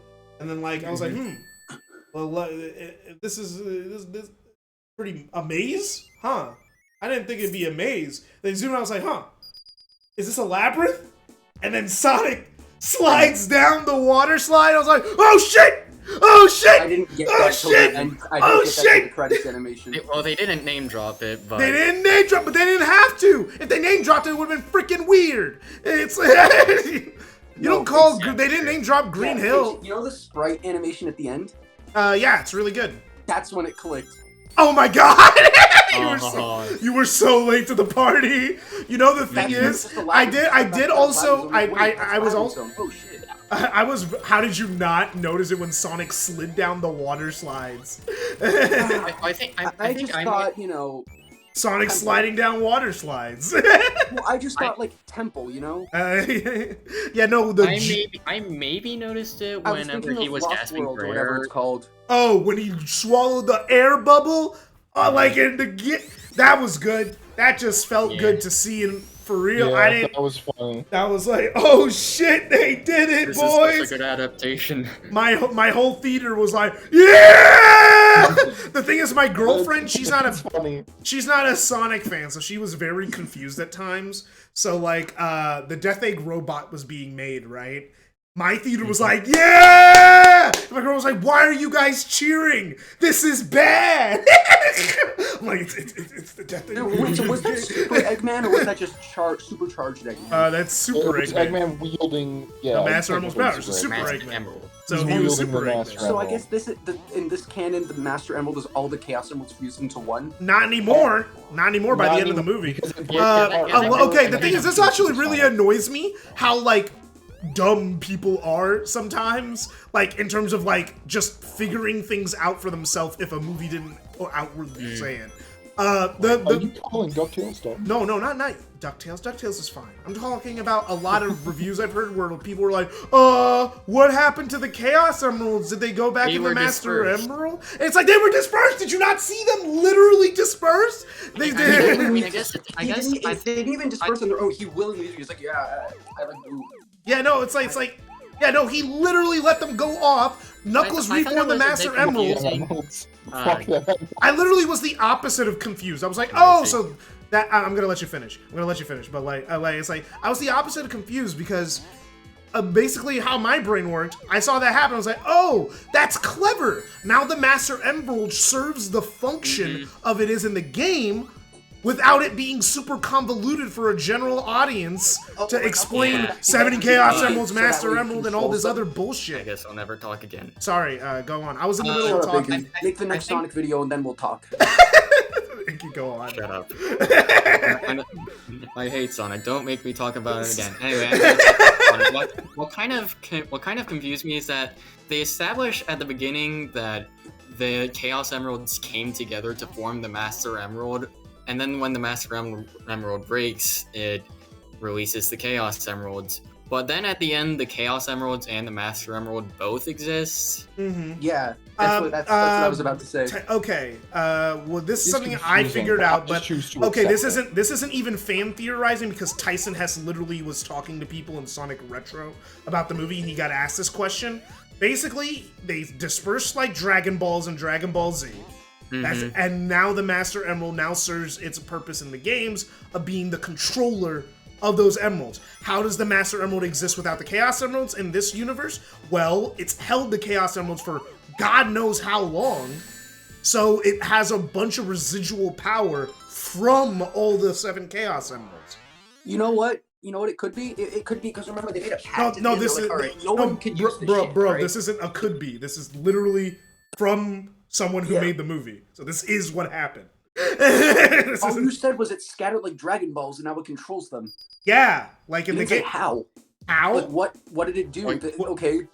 What do you mean how? Like what's so confusing about that? I mean, I guess that means that the Master Emerald isn't as all powerful as it was before. Or maybe it's like I don't know. before the Master Emerald was all 7 Chaos Emeralds combined into one, so that's what made it super powered because it was basically all the 7 Chaos. But now it changed its function. Now it's changed function from being the 7 Chaos Emeralds to controlling the 7 Chaos Emeralds because it is technically all 7 still. I guess that makes sense. I would have guessed that it was like after Sonic, Tails, and Knuckles made the pact, they were like, all right, only use this shit for good. And they're like, okay, so I guess maybe Knuckles did something to the Master Emerald so it controls them? No, that's just what happened. It's like, we as game fans know that now the Master Emerald thing, they'll probably explain it in the Knuckles TV show explicitly that it does that. But like, we as game fans, like, know, it's like, oh, okay, so the Master Emerald now will serve its original function. Okay, cool. But like, the idea was, for at least the creators of the movie, is that Sonic sent off the Chaos Emeralds because he didn't feel he should have them, have ultimate power at all times. I guess that explains why they keep scattering in the games too. I mean, in the games, that's technically The only reason why he explained. did that was because he doesn't feel responsible yet. In the Tails Yeah. tube, he sends apparently Sonic only gives a shit about the Chaos Emeralds when Eggman gives a shit about the Chaos Emeralds. If Eggman isn't chasing after the Chaos Emeralds, it doesn't even cross his mind.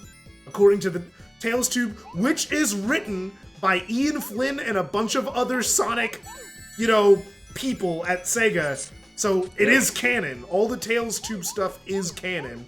So basically, Sonic only cares about Chaos Emeralds if Eggman cares about Chaos Emeralds. If Eggman's plot has nothing to do with the Chaos Emeralds, he's not going to go track them down. He doesn't see the point. By the way, that Knuckles fight scene Was awesome! was In the so labyrinth? hard. Yeah, in the Labyrinth! Yeah, back to They Labyrinth! were actually beating the shit out of each other. It was like, yes. And that money shot of them facing each other. Oh, dude, when Sonic did the fucking bounce bracelet on his ass! Woo! And they played that guitar riff. Dude. They played that guitar like.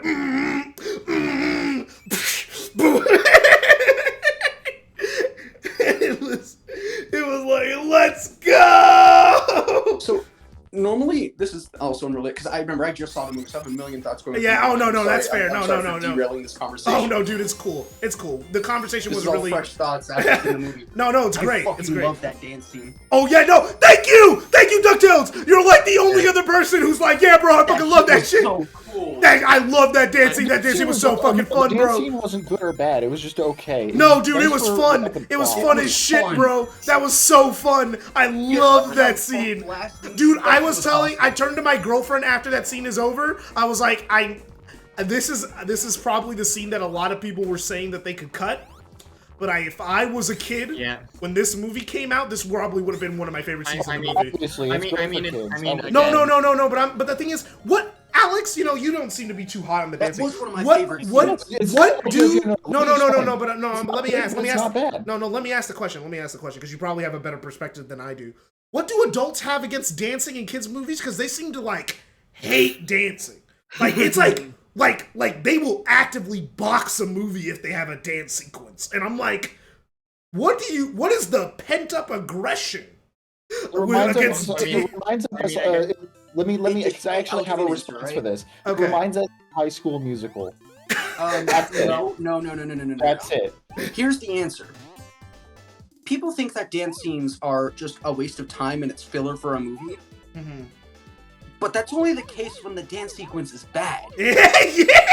If it's entertaining to watch, I'm all fucking here for it, dude. No, it was entertaining, and I when they do started agree. doing, It was I'll good. say It was a that- good oh yeah, scene. Iggy, go on. Iggy, what I'll you say that I've said this before, but I like the dance scene mostly because of how it's because I like the bond between Sonic and Tails. Yeah, it and- also was relevant for them, so I enjoyed it. I think it was a really good scene.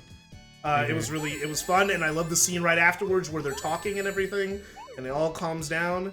Very, very good. It's a scene that you probably could cut, but honestly, I might not. wouldn't want to. If I was making the movie and if I was editing the movie or something, They're like, we gotta cut some scenes. That would not be a scene I cut. The only thing I would cut down is maybe... It's not something I would cut either, because honestly, it was pretty cute. It's like, just I not something would- that tickles my absolute fancy, you know? Yeah. It's like, something that I would cut, though, something I would cut is, just for the sake of a joke, because I'm a dick, is, just leave the dude, not, like, that was, the agent for Gun, leave it at that he actually didn't like her. Like, let's leave it at that, and then she just beats the shit out of him. That would have been the way I wrote the movie. Wait, that was him? I thought that was fucking Agent Stone. No, No, what? nah, different person. Different part of the movie. Different part of the movie. No. Are you talking about the end scene where they're with the guns? No. We're talking No, about. we're talking about the wedding scene. the We're talking about wedding. the wedding scene. Or the post. Oh, okay. I thought you were talking about the scene because it's like I thought it was Agent. Did Agent Stone join Gun at the end? He's pretending. Disguised. He's disguised. He's gonna probably unleash Shadow in the next movie if they can't get Jim Carrey back. But like, They will. He'll be back. They'll give him the. Well, they said he said he might retire. Enough money. He said he He might. might retire, but. You're like, I don't wanna actors believe really it. Stop. They say they're retired, and then they just go right back in. They're like, okay, well, I'll do one more. I mean, Joe Pesci mean, was retired for like 20 years. I mean, it could go either way, but I'm going to I- work off the assumption that he's not coming back when I theorize about the next movie. That's how my brain's going. mm-hmm. I'm just gonna work off the assumption that he's not coming. So in my headcanon, until proven otherwise, Dr. Stone is gonna join Gun, and he's gonna find out about Project Shadow. Well, he heard about He's not Project gonna Shadow. join Gun because Gun was against Eggman, and Well, we the already thing- know that he was loyal to Eggman. Yeah, maybe. He might, yeah, or he might just integrate himself in the ranks, like, you know, figure out a way to go undercover and everything. Probably like the way he did with the coffee shop in the book lore, the comic lore. Yeah, in the comic thing. Mm-hmm. He could probably finesse his way in. Because he is smart. He's a smart guy. You know, he just works under someone twice as smart as him. You know? Do we have anything else to say about those comics? The Knuckles stuff was kind of cool. It gives context to the beginning of the movie. With Team those... Chaotix was there. But yeah, Team Chaotix were in the background. Yes, it was cute to see them there, which means that they are in this universe because the Knuckles story literally leads directly into the Eggman stuff. Mm-hmm. Oh yeah, I need to read the comic. It's like most of it is just cute fluff, but the Dr. Stone, Knuckles, and Tails stories give extra context. Who was the like? Because there were like people in front of Knuckles, right? They were, like, Yeah, they're in the stones and comic. spears. They're in the comic. Barcode face. They're in the comic. They explain that, or is it just in they're the there? comic they kidnapped him. They first, when Knuckles was on one of his adventures trying to find Sonic. Let me read it. I just want to know if they explain it. They do explain them in terms of what they're doing with Knuckles in the first place. Not who they are, but like what they. Well, I guess you could make Explain what assumptions. they're about.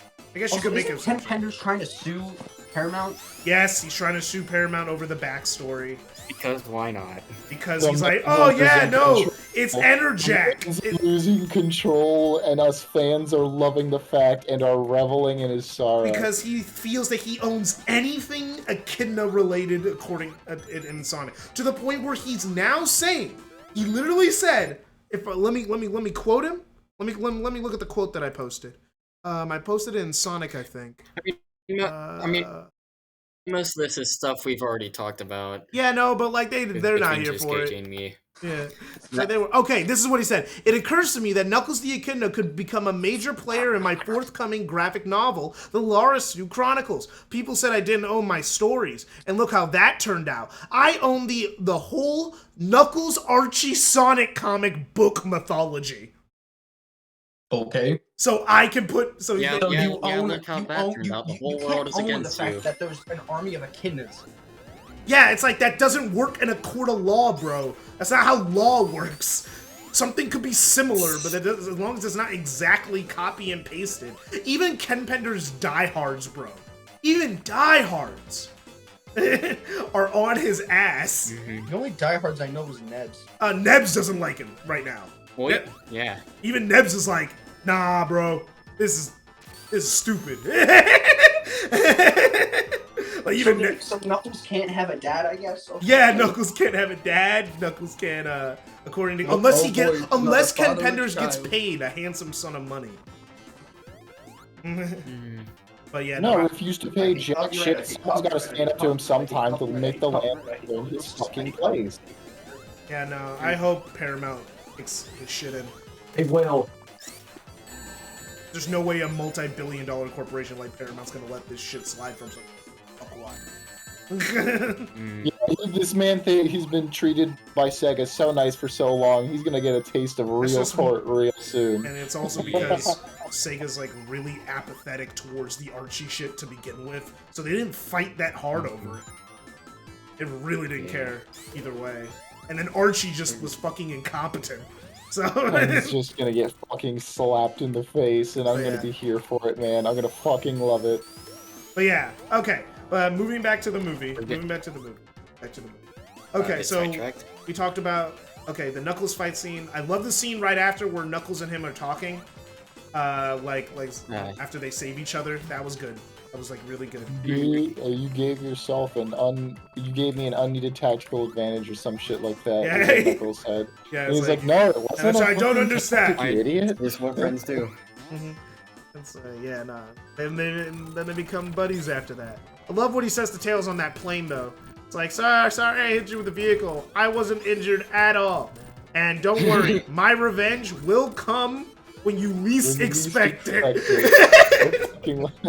My This revenge movie's will come sometimes when you funny. least expect it. Knuckles is probably one of the funniest characters.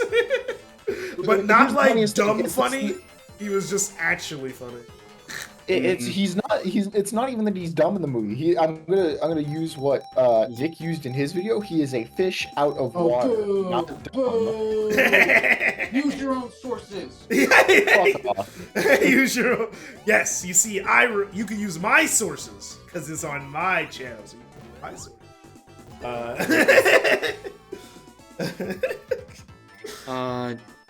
But yeah, no. Knuckles is great all around. I guess that those scenes can lead us into the climax or third act. Yeah, the whole third act with Knuckles. Team Sonic. Yeah, Team Sonic being together. Some people I heard really wanted some cringy shit.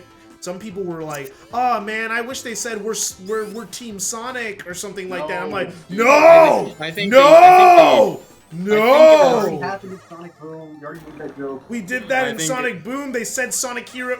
They said it in Sonic Heroes, and it was cringy then, and it's cringy now. All right, don't It ever. sounded in Sonic Boom. I think they did.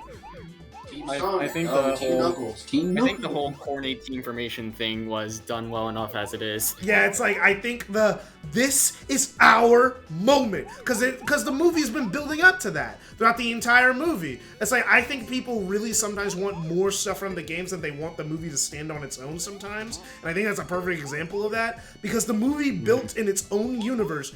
You gotta wait for your moment. You gotta find your moment. Yeah. Sonic thinks he's found his moment. He thinks he fucked up his moment. And then Knuckles is waiting for his moment, but he fucks up his moment. Tails wants his moment. They all want their goddamn moment, and this is the time. And they do it. Yes. They actually win when they're all together. Oh man, it's almost like this movie has a story arc that people sometimes like to ignore. Man.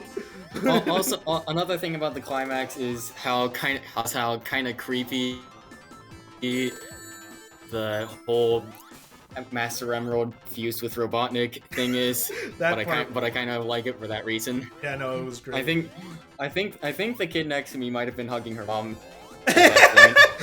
Oh no, that poor kid. Oh no. Oh no. Yeah. But like, it's like, yeah, no, the whole stuff with Eggman and the Master Emerald, that was good. I loved the plan they came up with. Sonic distraction, because he hates him so freaking much. That he would Tails and Knuckles busting. Yeah, and then they bring back the duplicate thing from the dance sequence, and Knuckles, I am also. Have they ever used holograms in the games? Huh? Have they ever used holograms like that to trick people like in the games? Because Tails did that against Robotnik. Maybe in Sonic Boom. Okay, no, but then he actually duplicated himself and made himself fucking stupid, so we can ignore Hey that. guys, this wool tastes like dirt. Pork in the soup, me after taking 40 Benadryls. but that was a good scene. I which liked is that. That also was so fucking Colleen, funny. also voiced by Colleen. Wait, who voices Colleen? Colleen Or, sorry, who- is the voice of Tails and Boom. Oh, And yeah. movie. Like, Yeah, they are. I know. I was just making a joke. but yeah, no. I don't think they've ever used holograms in Sonic as an attack, because they're, they usually just run through the enemies. They don't really, unless you want to count after images as holograms. By the way, dude, fuck that scene with Tails sleeping. Yeah, Yeah. yeah, that was good. Tails sleeping. A little He's fuzz. sleeping. He was real cute in this movie, and that's what matters. Yeah. I love that. My theater definitely awed on the first watch through. But the thing that had me so geeked out with the Hold on, I'm Supersonic. gonna go get on my That's- gaming With the- chair to go improve my with- mic. Okay, but like Alright. I honestly was spoiled on Hey Supersonic. guys, just got a new gaming chair. Oh, nice. Cool. But yeah, KJ, what were you saying? I got spoiled for Nobody cares, Supersonic. Doctor. I got spoiled because this stupid dude, stupid idiot dude said, I'm gonna make a spoiler review for the movie. That's fine, right? Make a spoiler review. He has it in the title that it's a spoiler review. Hey, thank you. Thank you for telling me that it's a spoiler review. Has Supersonic in the thumbnail for his spoiler review. Well, I mean, it says something about how impactful that is. That I was kind of spoiled on Supersonic through apparent merch leaks. Oh, And yeah, and of the almost cried when he appeared. I mean, I was still happy when he appeared, and it was still glorious, but I'm just really sad. One complaint I have though, and I'm being actually. Oh, you sound really quiet, bro. I can't. How about now? There, yeah, you're better now. Okay. My one complaint, and I wish I was joking, was I wanted Supersonic to fight Eggman in space. I really wanted that. I think that would have been too much of an escalation. 'cause Maybe they'll do that in 3. the thing is, I want space. okay, the thing is, Give me the thing is, I am so glad. One thing that did have me worried watching the trailers and everything, I was like, hopefully they don't blow their load with this movie, because then movie 3 is gonna feel really derivative. Like, don't blow your load in movie 2 when I know that they're gonna make like 6 of these movies. And so I'm like, let's They're gonna make build a up. trilogy and split 3 into 2 parts. That's what I feel like. No, they're not gonna split 3 into 2 parts. They would have announced that shit ahead of time. Uh, They didn't no, do 'cause it with. Here's the thing: they could do a 3-part 1 and 2, basically just doing Adventure 1 and 2 because they have Shadow for it. I feel like if they did that, they just call Part 2 Sonic 4. Yeah, they just call it Sonic 4. The thing is, it's like, the thing is, I think after 3, they might start using subtitles. They already did when Eggman was speaking fucking French. No, I'm talking Yeah. about subtitles, like, instead of like Ice Age 2, Son. it's like Ice Age Continental Drift. Or something. Yeah. Where they stop naming how long the movies are, so kids can think that they can watch the movie without watching previous movies. Because if the titles, no one's gonna watch a movie called Sonic 5. All right, I would. we would, because Sonic 5 real, am I right? But like, But general audiences general wouldn't. audiences would think, oh, I gotta watch 4 movies to catch up on this. the most an average audience is willing to watch is a trilogy. Anything after that, they start getting a little iffy about showing up. So that's why I think starting with 4, they might just start naming it whatever. Like, whatever the movie's gonna be. Sonic and the Secret Rings or some shit, you know? God, no, don't remind me of that fucking abomination. When they start running out of reminded ideas. himself, so. No, and then they end the series on Sonic Generation. Sonic from the first movie teams up with Sonic from the 6th movie. I would have guessed Baby Sonic. That That would have been pretty cute, I guess. No, but I'm joking. But all in all, it's just that like I know these movies are gonna keep going for a really long time, so I'm glad they didn't blow their load. I hope they do space in the next one, because space is such a going to because space is such a huge space is such a huge part of this franchise. Cool. Space is like such a huge part of this franchise. Because And, there's different like, planets. Yeah, we keep going to space constantly. Like we've been going to space since Sonic fucking 2. Like Sonic 2, they Where went else, to where space. else did you go? Sonic 2, we went to space. Sonic 3, we went to space. Sonic Adventure, we didn't go to space. Oh, yeah, they didn't. We go Sonic to space Adventure in 2, though. Adventure 2, you went to space though. In Sonic Shadow. Heroes, you got real close to space. But But not quite. Shadow, you went to space. 06. No, I don't think so. yeah, Unleash Unleash starts in space, literally But you don't actually play casually. there. Yeah. But you don't actually play there. These- Colors is space. Yeah, Colors, just the whole game is in space. And Forces has a few Yeah, space levels. Mhm. Like, it's integral to this franchise's identity. Technically, Colors was space, but it was more exoplanets. I get what you're saying though. And since these movies also focus on or have interplanetary travel, it only makes sense, doesn't it? Yeah. The thing is, I wonder how many rings they have left. Because Sonic lost all his in this movie. Nuts probably yeah. has his hidden somewhere. Knuckles has his, or Tails has his. Because I don't know if Knuckles has his. Also, I have one question. The beginning of the movie, my calculations are never wrong. It blows up in his face. Did he calculate that something would come by and that they would come in a group of 3? Well, can't you know, I tell think me he the whole point was to not get out of the planet. The point was to alert people of his presence, so someone would investigate it. He didn't care who, he didn't care how many. He was figuring. I mean, if you were to figure logically, not that many people would show up to investigate an energy spike on a random inhabited planet. Not that many people would show up. I don't think there's many. I guess people, whatever, that have the technology for that. Yeah, it's like he was probably just betting on it. His calculations were, this thing's gonna set off a bunch of energy. That's all he calculated. Someone's gonna pay attention. These guys have rings that let them travel. Yeah, now that he between knows that worlds. they got like interplanetary, he's like, someone's gonna figure this out, and I'm gonna take advantage of that. He literally did kill those guys, though. He really did murder.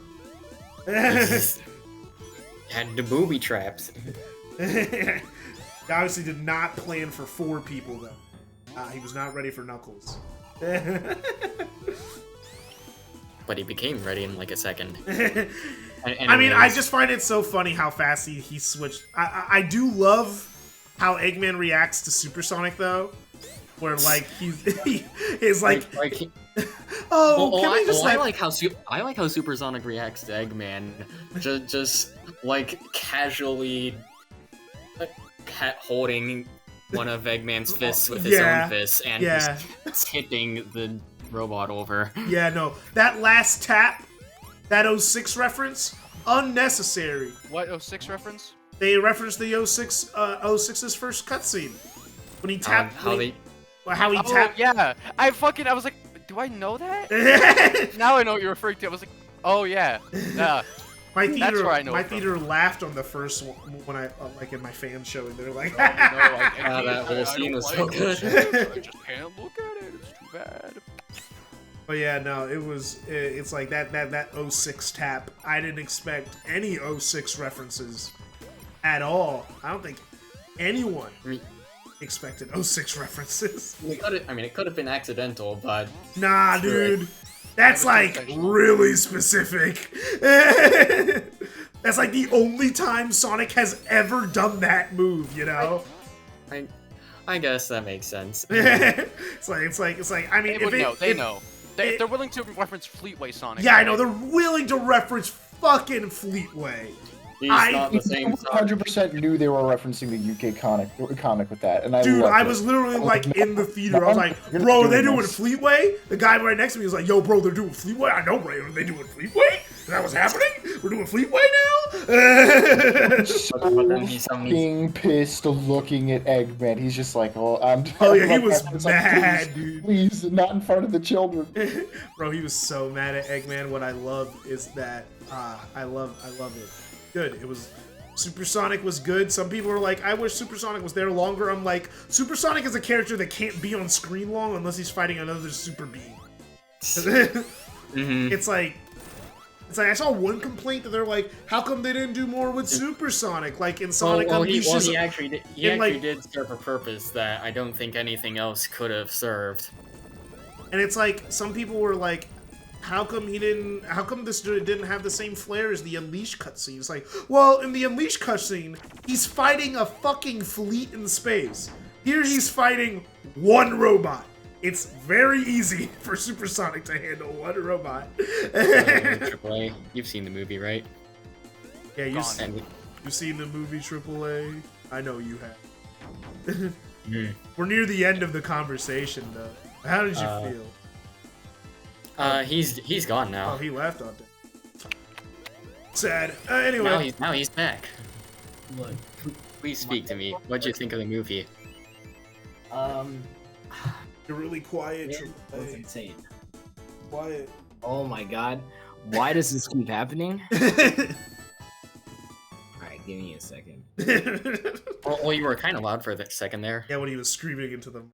Yeah, that should not be the case. I should not have to be this close. It's like I should not have to be on top of it. But yeah, no. Supersonic was awesome. It's cool. His design looked really, really good. How'd you guys feel about Sonic calling Tom Dad? I mean, it was understandable for the context. Oh yeah, Iggy, go on. I mean, I'm kind of concerned.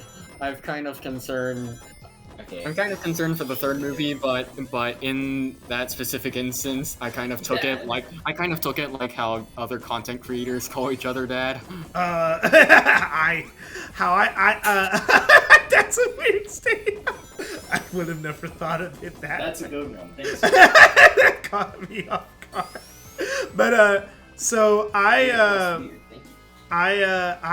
liked it with him calling him. I had no problem with it because I think it was more weird that they were friends. I'm one of the few people who are like, it's like Sonic is considered a kid, right? So like, and Tom's a grown man. He should be more like a father figure to him. I agree with that. Although I think they could have had Tom remain like a father figure without Sonic literally calling him dad. But I guess that kind of bangs on the third movie. Another complaint. Everyone kind of got it because literally that's what Tom's entire first and second movie was literally going to be a father to him. I mean, people. And the only strife with that was literally Sonic like, "You're supposed to be my friend, not my dad." When was that ever a thing? Because he considered him a friend in the first movie. Like they were considered friends. But like, I think Tom saw more of a friend, like the way parental figure dying. Right? I don't like when my parents die, bro. Oh, bro. You know, in the fourth Sonic movie, we're gonna be dealing with Sonic's parents, right?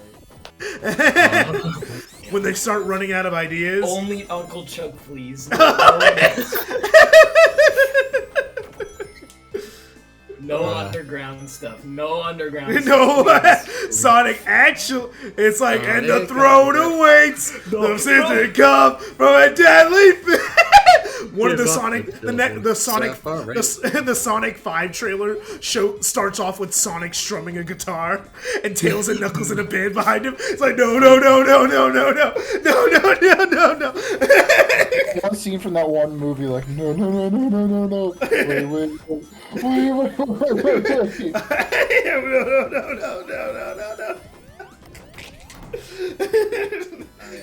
All I want to know is this pre or post recording? We are recording. During. During. All right. I'm glad I ruined that for you guys. No. Literally, I set this up on purpose for anyone who's watched the movie to be able to. Hold on. What? I Sorry, planned I for was- this.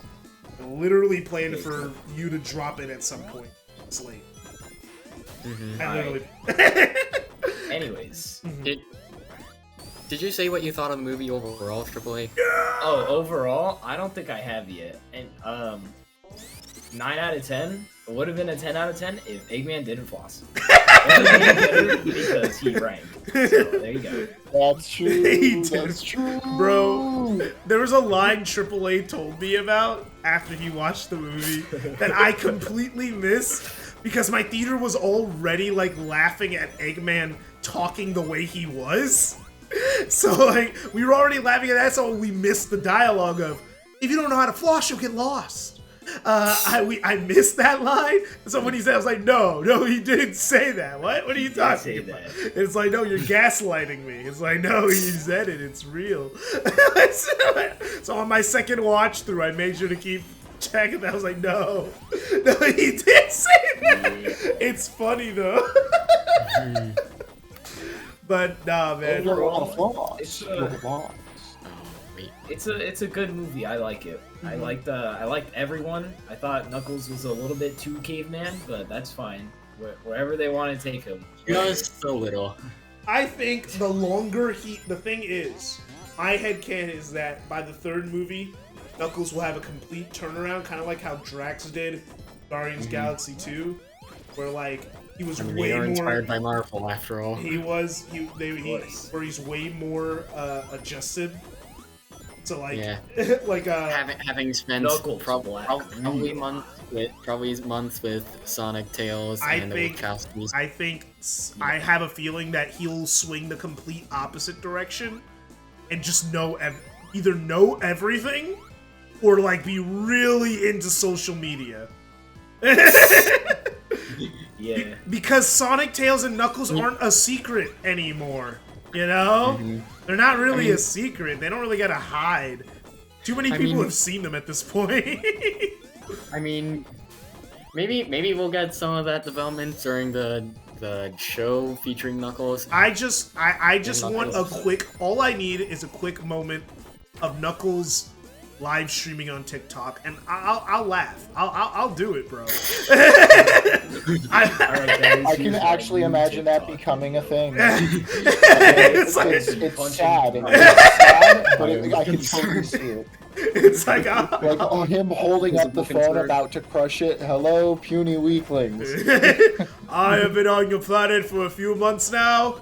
I really like the grapes.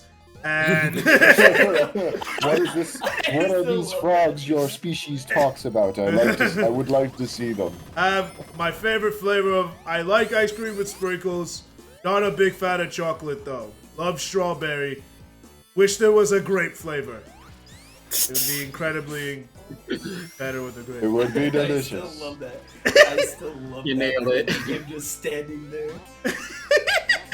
I do enjoy the grapes on this planet. They are delicious. I just would think it really funny. He just has a complete turnaround and becomes really into technology. That would be fucking hilarious. I'm just glad that Sonic's still a pop culture reference icon. Knuckles is a caveman, and Tails is Tails.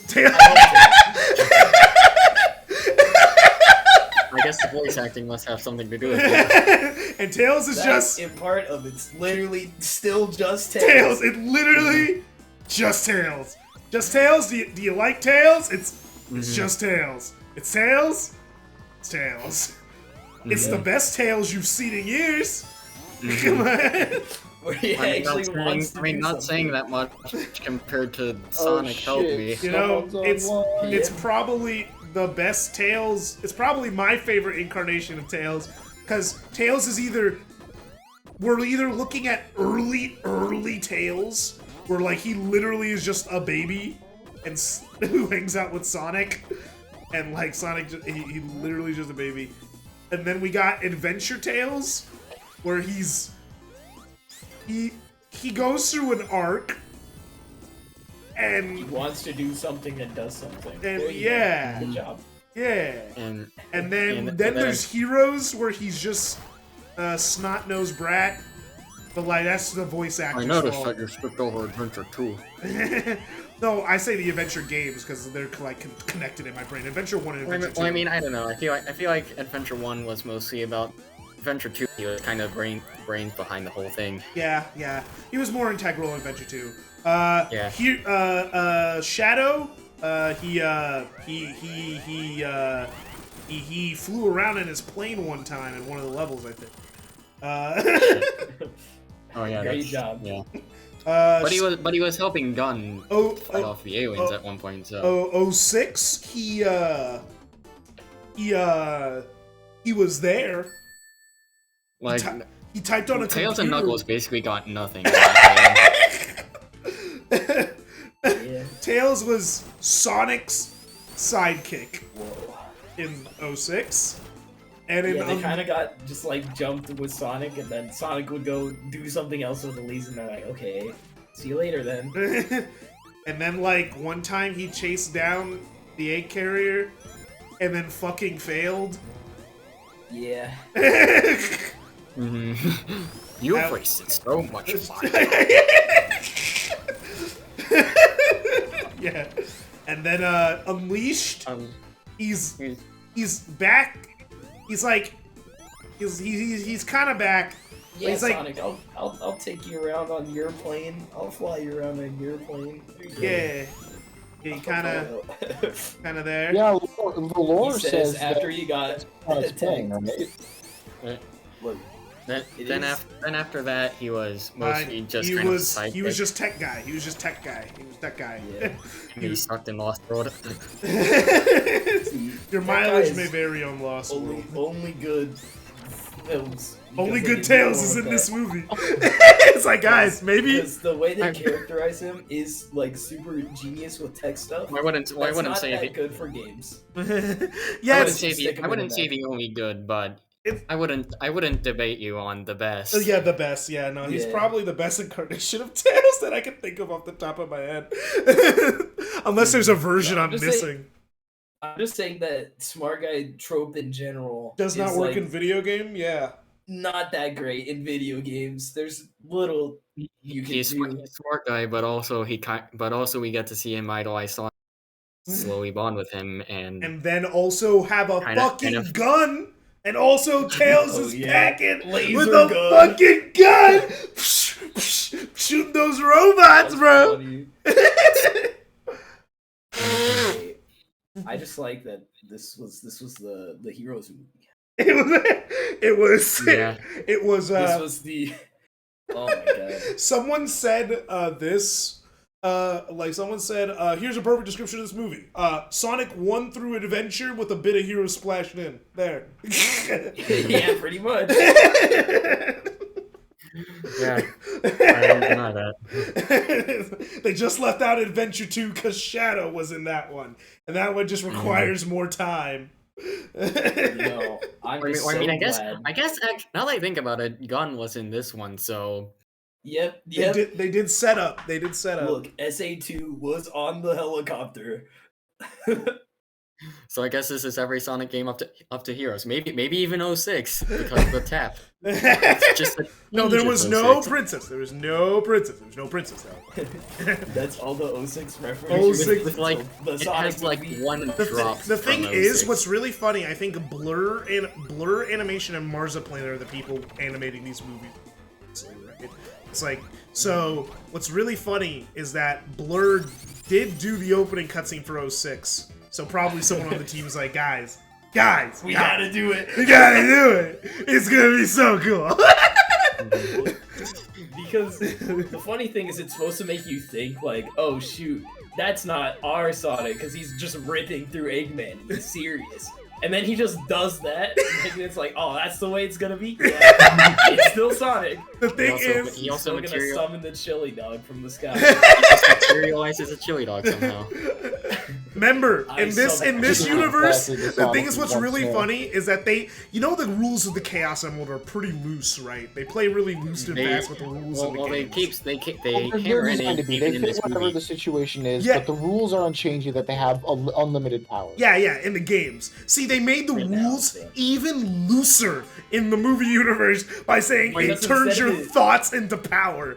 Like, Well, they say that in the games. Too, yeah, but they don't ever use it like that in the games. You know? it's- They say turning your positive thoughts or negative thoughts. They mean specifically you could just make anything with your brain in this universe.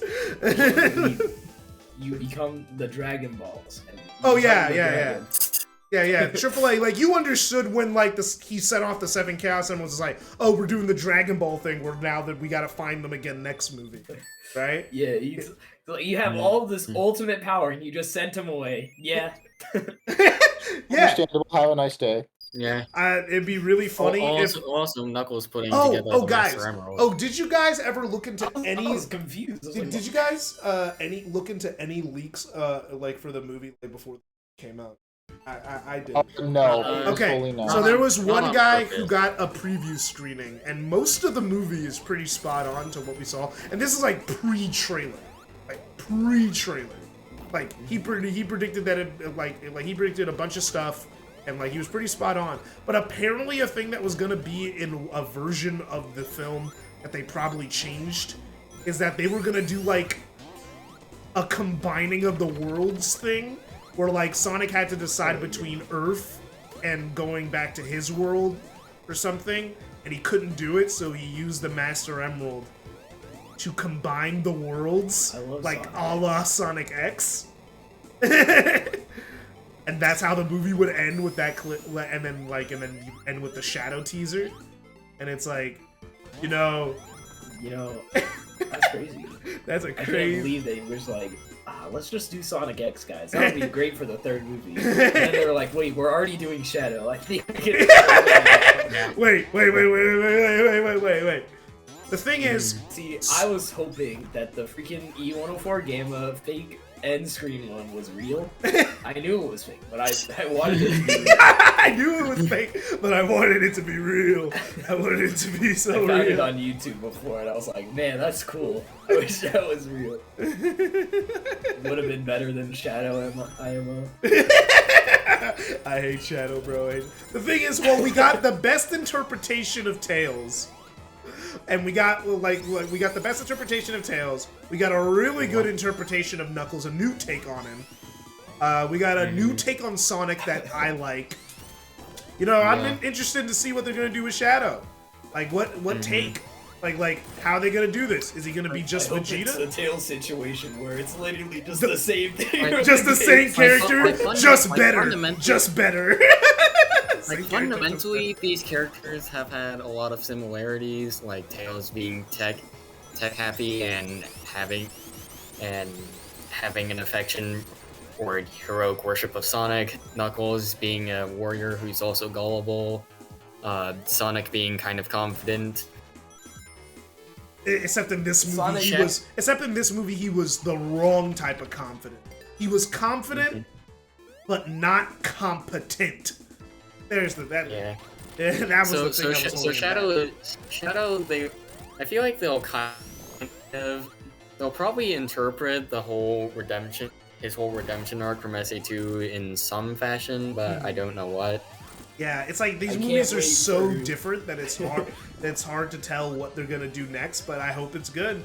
One thing that I do think is just an easy way to differentiate Sonic from Shadow and Shadow from Knuckles, because Knuckles and Shadow serve a very similar purpose as rival characters, is just make Shadow actually the best, you know?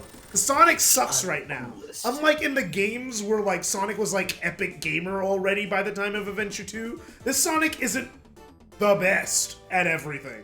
He fucking he got tired. He got tired in the final act. Did you guys see that? He was running out of steam. He was like, Yeah. God, I'm actually getting tired. I was like, holy shit. Sonic having a stamina meter? What the fuck? Just make Shadow freaking overpowered. Just make him overpowered as shit, and I'll balance it out. He's gonna look at Sonic and say, When I'm Mike the Switch was coolest, on, and so I Sonic was is just saying immediately gonna fall over. So at the same time though, it's probably because he was running. He had to like push himself even harder because he has to run on water.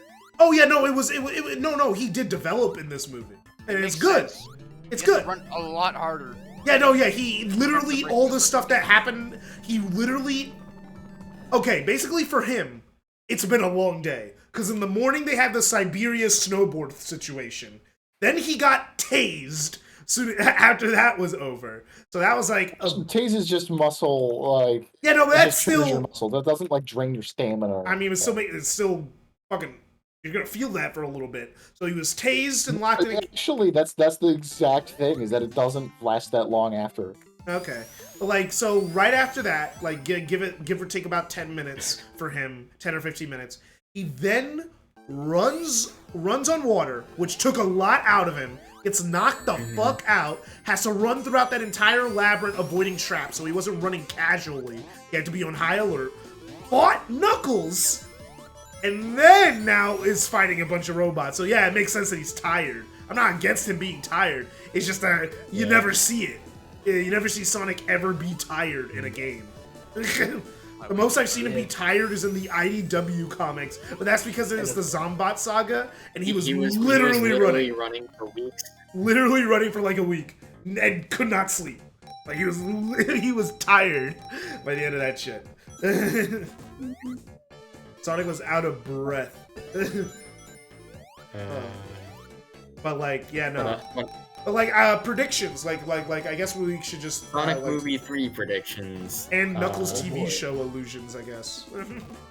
I can't wait for the Master Emerald to get broken again. That's gonna be the main plot for freaking the TV show. The thing's broken again. They wouldn't do that. They wouldn't do that. They wouldn't do Doesn't that. sound off base. I hope They it's could do Knuckles going on adventures. It's like, because they're saying it's a I'm tired. Knuckles show. I hope like Knuckles is like, I'm gonna hang out with you guys because this is where the Master Emerald is and stuff, and you know it's important. But hey, you know I like treasure hunting and shit or whatever the fuck, you know. And like, you know, maybe some Tails and Knuckles tag along on some of his adventures. Hey, AJ, why do you have to curse so much? Because I'm.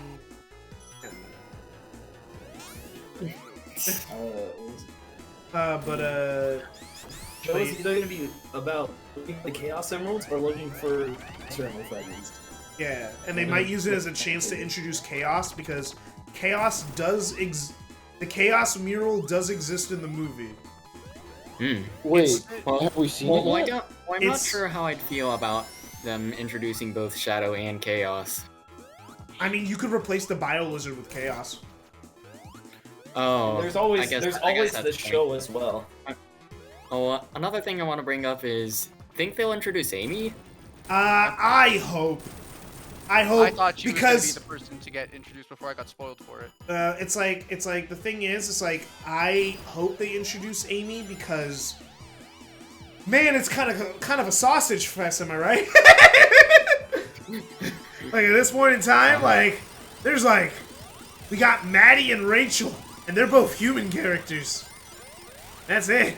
They're the only prominent females in the movie, and they're not that prominent. They're like third-degree characters. They're like below Tom. I wonder how she's gonna get introduced. That's the real question. Yeah, it's like, how is she gonna get introduced? You could risk repeating Tails' thing with him, where he discovered a hero from another world, you'd I mean, risk... the thing is, it could be a thing in the Knuckles TV show where Knuckles says, "Oh yeah, shit went crazy," you know, like, or maybe Knuckles makes himself known as the, because the thing is, they're a group now. Unlike in the games, they didn't make Knuckles a perpetual loner. You know, they made it where like we are the guardians of the Master Emerald. We together, we're gonna guard it together. Not just you. Not just. You don't have to sit there the entire time. Because the thing is, the problem with the games that like every writer runs into is that making Knuckles the sole guardian of the Master Emerald means that he can never leave his island unless the Master Emerald's involved. And that means that you always have to write the Master Emerald into a story, which is what the adventure games were running into. You know? Like, the first time it made sense with Adventure 1, it's like, okay. But Adventure 2, they were stretching it. But they really just wanted Knuckles to be in the game.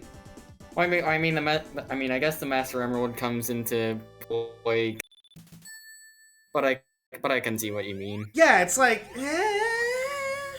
it's like, that's I guess. Rouge and Knuckles' plotline felt a bit tangential compared to everything else. Yeah, like Sonic, Tails, and Eggman stuff, they feel like and Shadows, they all feel like, yeah, this is important. Their stuff feels like Rouge's is even more important than Knuckles. Knuckles' plot-wise is very, he's literally doing his own thing for half the game. He's just searching for the Master Emerald. You want the Master Emerald? I'm not giving you the Master Emerald. Though on a somewhat similar topic, I kind of doubt they'll bring Rouge into the movies. No, they gotta bring furry bait, bro. Furry bait. No, that's what Amy is for. Live action. Exactly. No. Exactly. But Amy doesn't have boobs. Amy and Shadow. No, but Amy doesn't have boobs. Well, have you seen her Adventure 2 model? Shut up for 3 seconds. Stop. Subject. Look, all I'm gonna say is go read IDW, okay? But I hope they introduce Amy because I love Amy and she'd be a fun addition to the cast, and I would love to see her hammer on the big screen. Kind of sad that Shadow's getting introduced before Amy. Yeah. I'm not too You want to know why? It's because Shadow will sell more tickets than Amy. You know, Amy is the third most. You know, Amy is like the third most popular character. Well, Shadow's in second. Shadow's in the second. Like Sonic's first, Shadow's second, then Tails, then Amy. Then Amy's Amy. four. Then Amy's it's four. Knuckles. And then it gets a little fuzzy. I think it's Knuckles, and then like It was Knuckles, wasn't it? I think we were talking about the same thing. yeah. Knuckles was like fifth. Knuckles was below Amy in popularity. Knuckles probably has spiked up in popularity because of this movie, but before the movie came out, Knuckles was pretty low on the totem pole in terms of importance. I just hope all that he had was the games, and all he was a loner. I just hope that they don't. I just hope that they don't try to do too much with the third movie. Yeah, I hope they don't try to overstuff it because that's a problem with a lot of third movies. I hope they don't go like. The thing is, that's why I'm like, maybe they shouldn't introduce Amy if they're gonna dedicate the. But the thing is, like, who's gonna give him the speech for humanity, or they're just not gonna do that one? How are they gonna turncoat Shadow? How is Shadow gonna turncoat? Because he's gonna have to be a villain, and he's gonna have to turncoat. That's.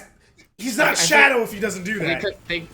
Well, maybe it won't be a speech, but something that gradually builds over the course of the movie. I mean, they did something similar with Knuckles and Sonic, where Sonic slowly got through to him over time. It's like by just through his actions. Sonic was actually an honorable and good person, and Eggman wasn't. And Knuckles is like, you're doing something bad, but maybe I'll still follow you because I don't know, I have nothing better to do. because he was promised the Master Emerald. He was promised, and the thing is, I think you could say that like the reason why Knuckles stuck with Eggman, even though Eggman was being very shady, is that so far Eggman has held up his end of the deal, like the entire time. Assumes, yeah. It's like up until that point, he has always Eggman. He may be a little weird, but hey, you know, he keeps up his word. Like he's been helping me. He's a little insane, but he's gonna give me the Master Emerald, right, guys? Right, guys. That wasn't the deal. You were my friend. I guess that did feel a little bit out of left field, but no, that didn't feel out of left field for me. I felt bad for Knuckles right there, bro. I was like, Well, just the direct It would've "you are my felt- friend" thing. It would have felt out of left field for anyone but Knuckles. 'cause Knuckles is. Knuckles genuinely Yeah, believed maybe- they were friends. I guess. But that also means, because Knuckles is like the best friend you could have, because he's loyal as fuck. But also that means he can be dumb as fuck in his choice of friends. You what? Cut out for me. It's like, Sonic movie 3, Fat Eggman, real? Fat and Eggman, Jim Carrey's Fat been Eggman. Jim Carrey's been advocating for it for years. Like he said he'd do it. If they told him to do it, he'd do it, bro. I mean, they hinted at it in the movie. Yeah, I know that was cute with the classic Eggman suit, bro. I was like, bro, that's cursed. See- And now that I think about it, you know what that reminds me of? That reminds me of the one fake Sonic the Hedgehog poster with Keanu Reeves, Danny DeVito, and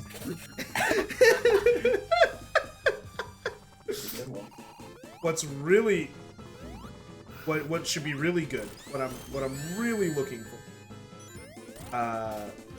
is that we gotta, it's like, I don't want Kirk Thornton to play Shadow in the movie. Right? I don't want the current voice of Shadow to voice him in the movie. I think we could all be in agreement about that, I right? think we should, like, if they could get the adventure voice for Shadow or someone like that, I think would be more fitting. That or Baby Pig, Keanu Reeves.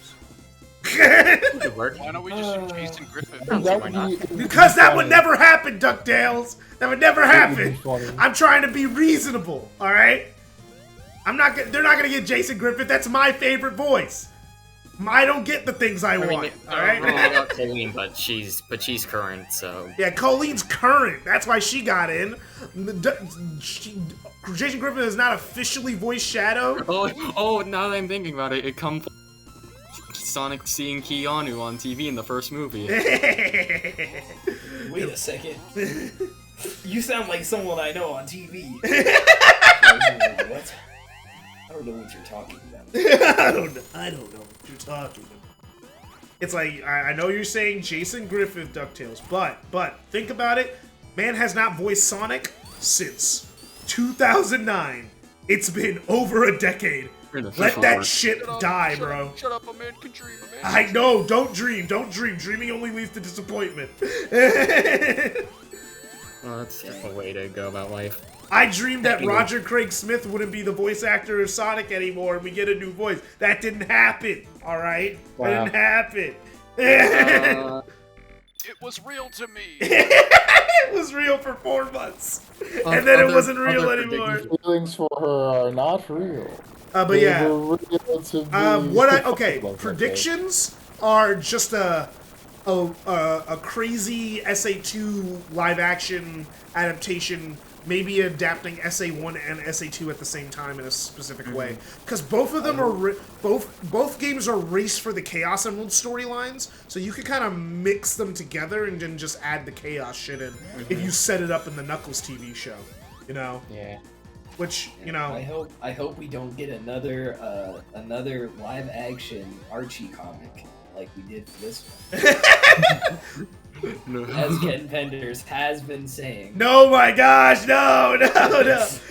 I'm not Look, talking about that. I said it when I came out. I was like, wow, I love Archie. I can't believe I just got a live action Archie movie. And then Ken Penders started saying all that stuff like, That stuff was only in there for like 30 seconds. Bro. He's acting like the whole Yeah. movie was. it was funny though. Oh my gosh. We already talked about the Ken Penders stuff twice.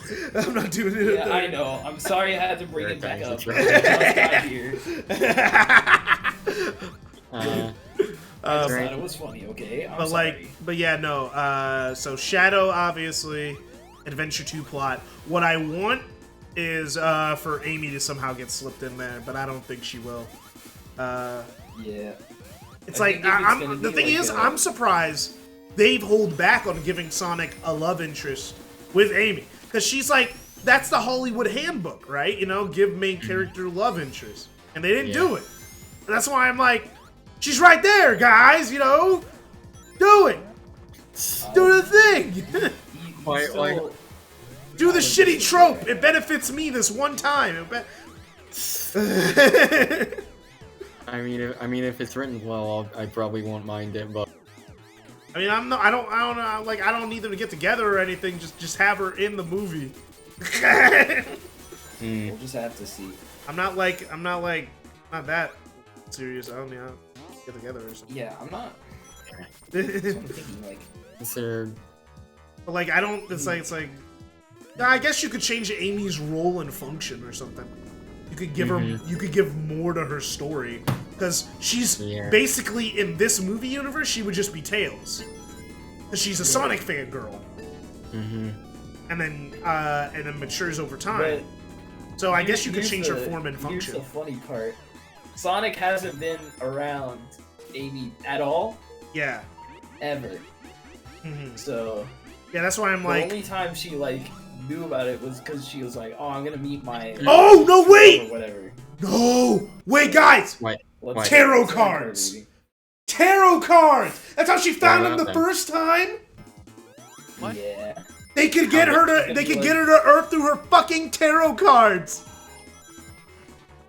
What? And that would, because remember, only reason Amy even knows Sonic is because she used her tarot cards to go to Little Planet because she found because the tarot cards told her she'd find her true love there. Oh shoot! Here's what's gonna open up a funny. Imagine, do you know this would be funny? Imagine if the lore ends up being that Metal Sonic is like the whole Metal Sonic is proven real, and therefore Amy falls for Metal Sonic in the end. That'd be fucking hilarious. It'd be funny, but I don't think that would happen. No, the tarot card reading opens up something funny. Since it's not accurate, she could fall for either Sonic or Shadow.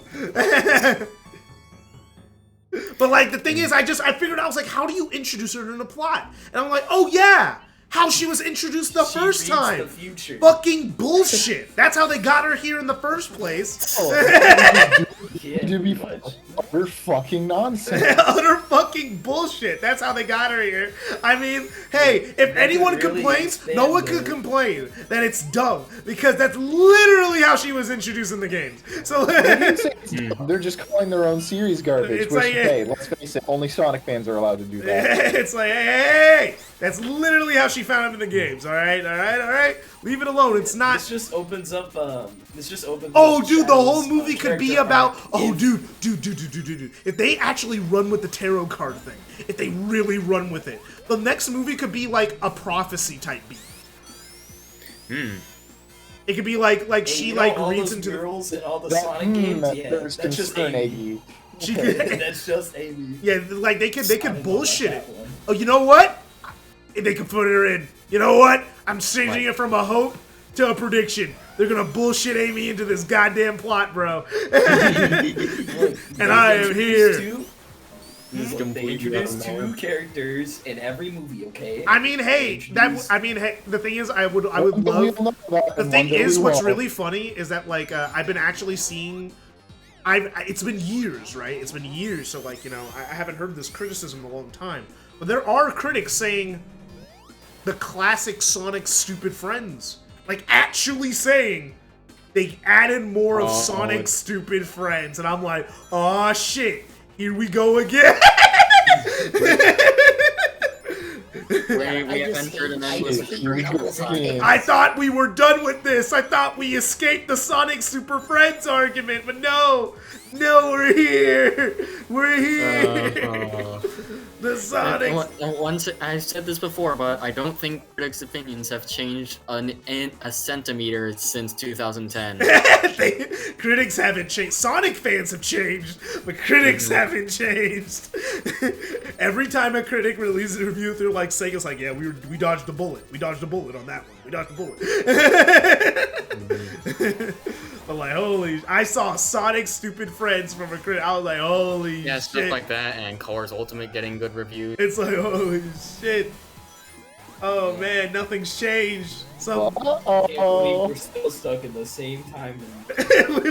we're still stuck in 2010. Holy shit.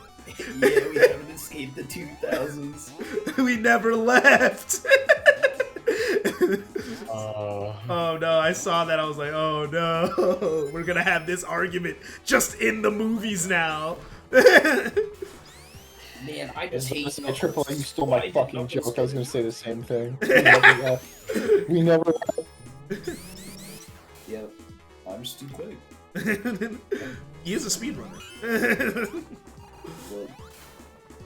I am.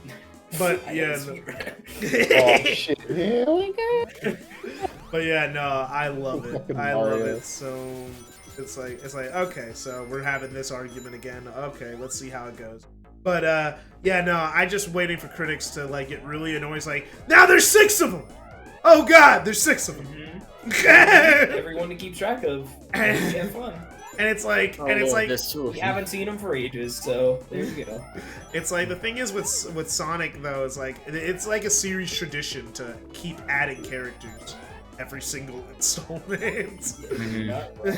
Yeah, because you add something to keep it new and interesting. You can't just take old shit and reuse it. That'd be ridiculous. Who would ever do that? Which bubblegum company would ever do that? Who would ever? I have no idea. No franchise. Who would ever do that? Do the Multiple- same option and do stuff that everyone loves for generations. You're actively saying the name to try and get me to like, oh, no, man. Don't over the joke. No, the joke still worked. That's what sucked. The joke still worked. For generations. Oh man. It is crazy to think about that Sonic is now a multi-generational franchise. Yeah, it's I saw okay. a little kid at work today It is, wearing a it's Sonic kicking. costume. You're like, oh, it's real now. I'm the old one. I love it's like, This part. When I went down to see my screening, I literally looked over at this one fucking kid who had a Sonic backpack, a Sonic plush in his hand, and he's like, "Mommy, look!" And I literally had to walk up to that one. I'm like, "Oh my god, man, you don't know how much that just made my day." it's like, bro. It's like the thing is, it's weird to think that we're the old ones now. Especially with the gameplay style I'm changing. a classic fan now. We're the old ones now. We're getting to the point where we're as old as the adventure. Postmodern Sonic. We're fan. almost as old as it's like we're getting there. Like, cause like when we were kids when Colors came out, and now it's gonna be different. Now we're gonna be the adults that are coming out when Different, and I'm People are gonna be missing- kids when missing Frontiers guys. comes. Yeah, no, and now they're gonna be the kids when Frontiers comes out, and it's like, oh no. Man, I can't believe we got one of the greatest. We're already games of preparing for the biggest flop in Sonic gaming Frontiers, history, and I'm gonna just start hearing about crying. Frontiers. When the kids are like, wait, just give it 7 years. So this is why Sonic Frontiers is my favorite Sonic game, and it's the best one. Also my first one. It's the one that got me into the series after watching the Sonic movies. Help! Help! Help! Help! Help! Help! Get me out! Get me out! I feel like hero! I feel like hero! Get me out! You're not wrong. You are not wrong. I'm getting the oh shit! Like, if he was here right now, he'd be laughing his ass off because he'd know it's true. I wonder if he's seen the movie. No, he's I gonna see it with bet Dennis pretty he- soon. Oh, I was gonna say, They're probably gonna see it it sometime this week. I don't think he's gonna like it. I'm placing my bets on he'll not like it. He didn't like the Batman. I don't think he'll like this movie.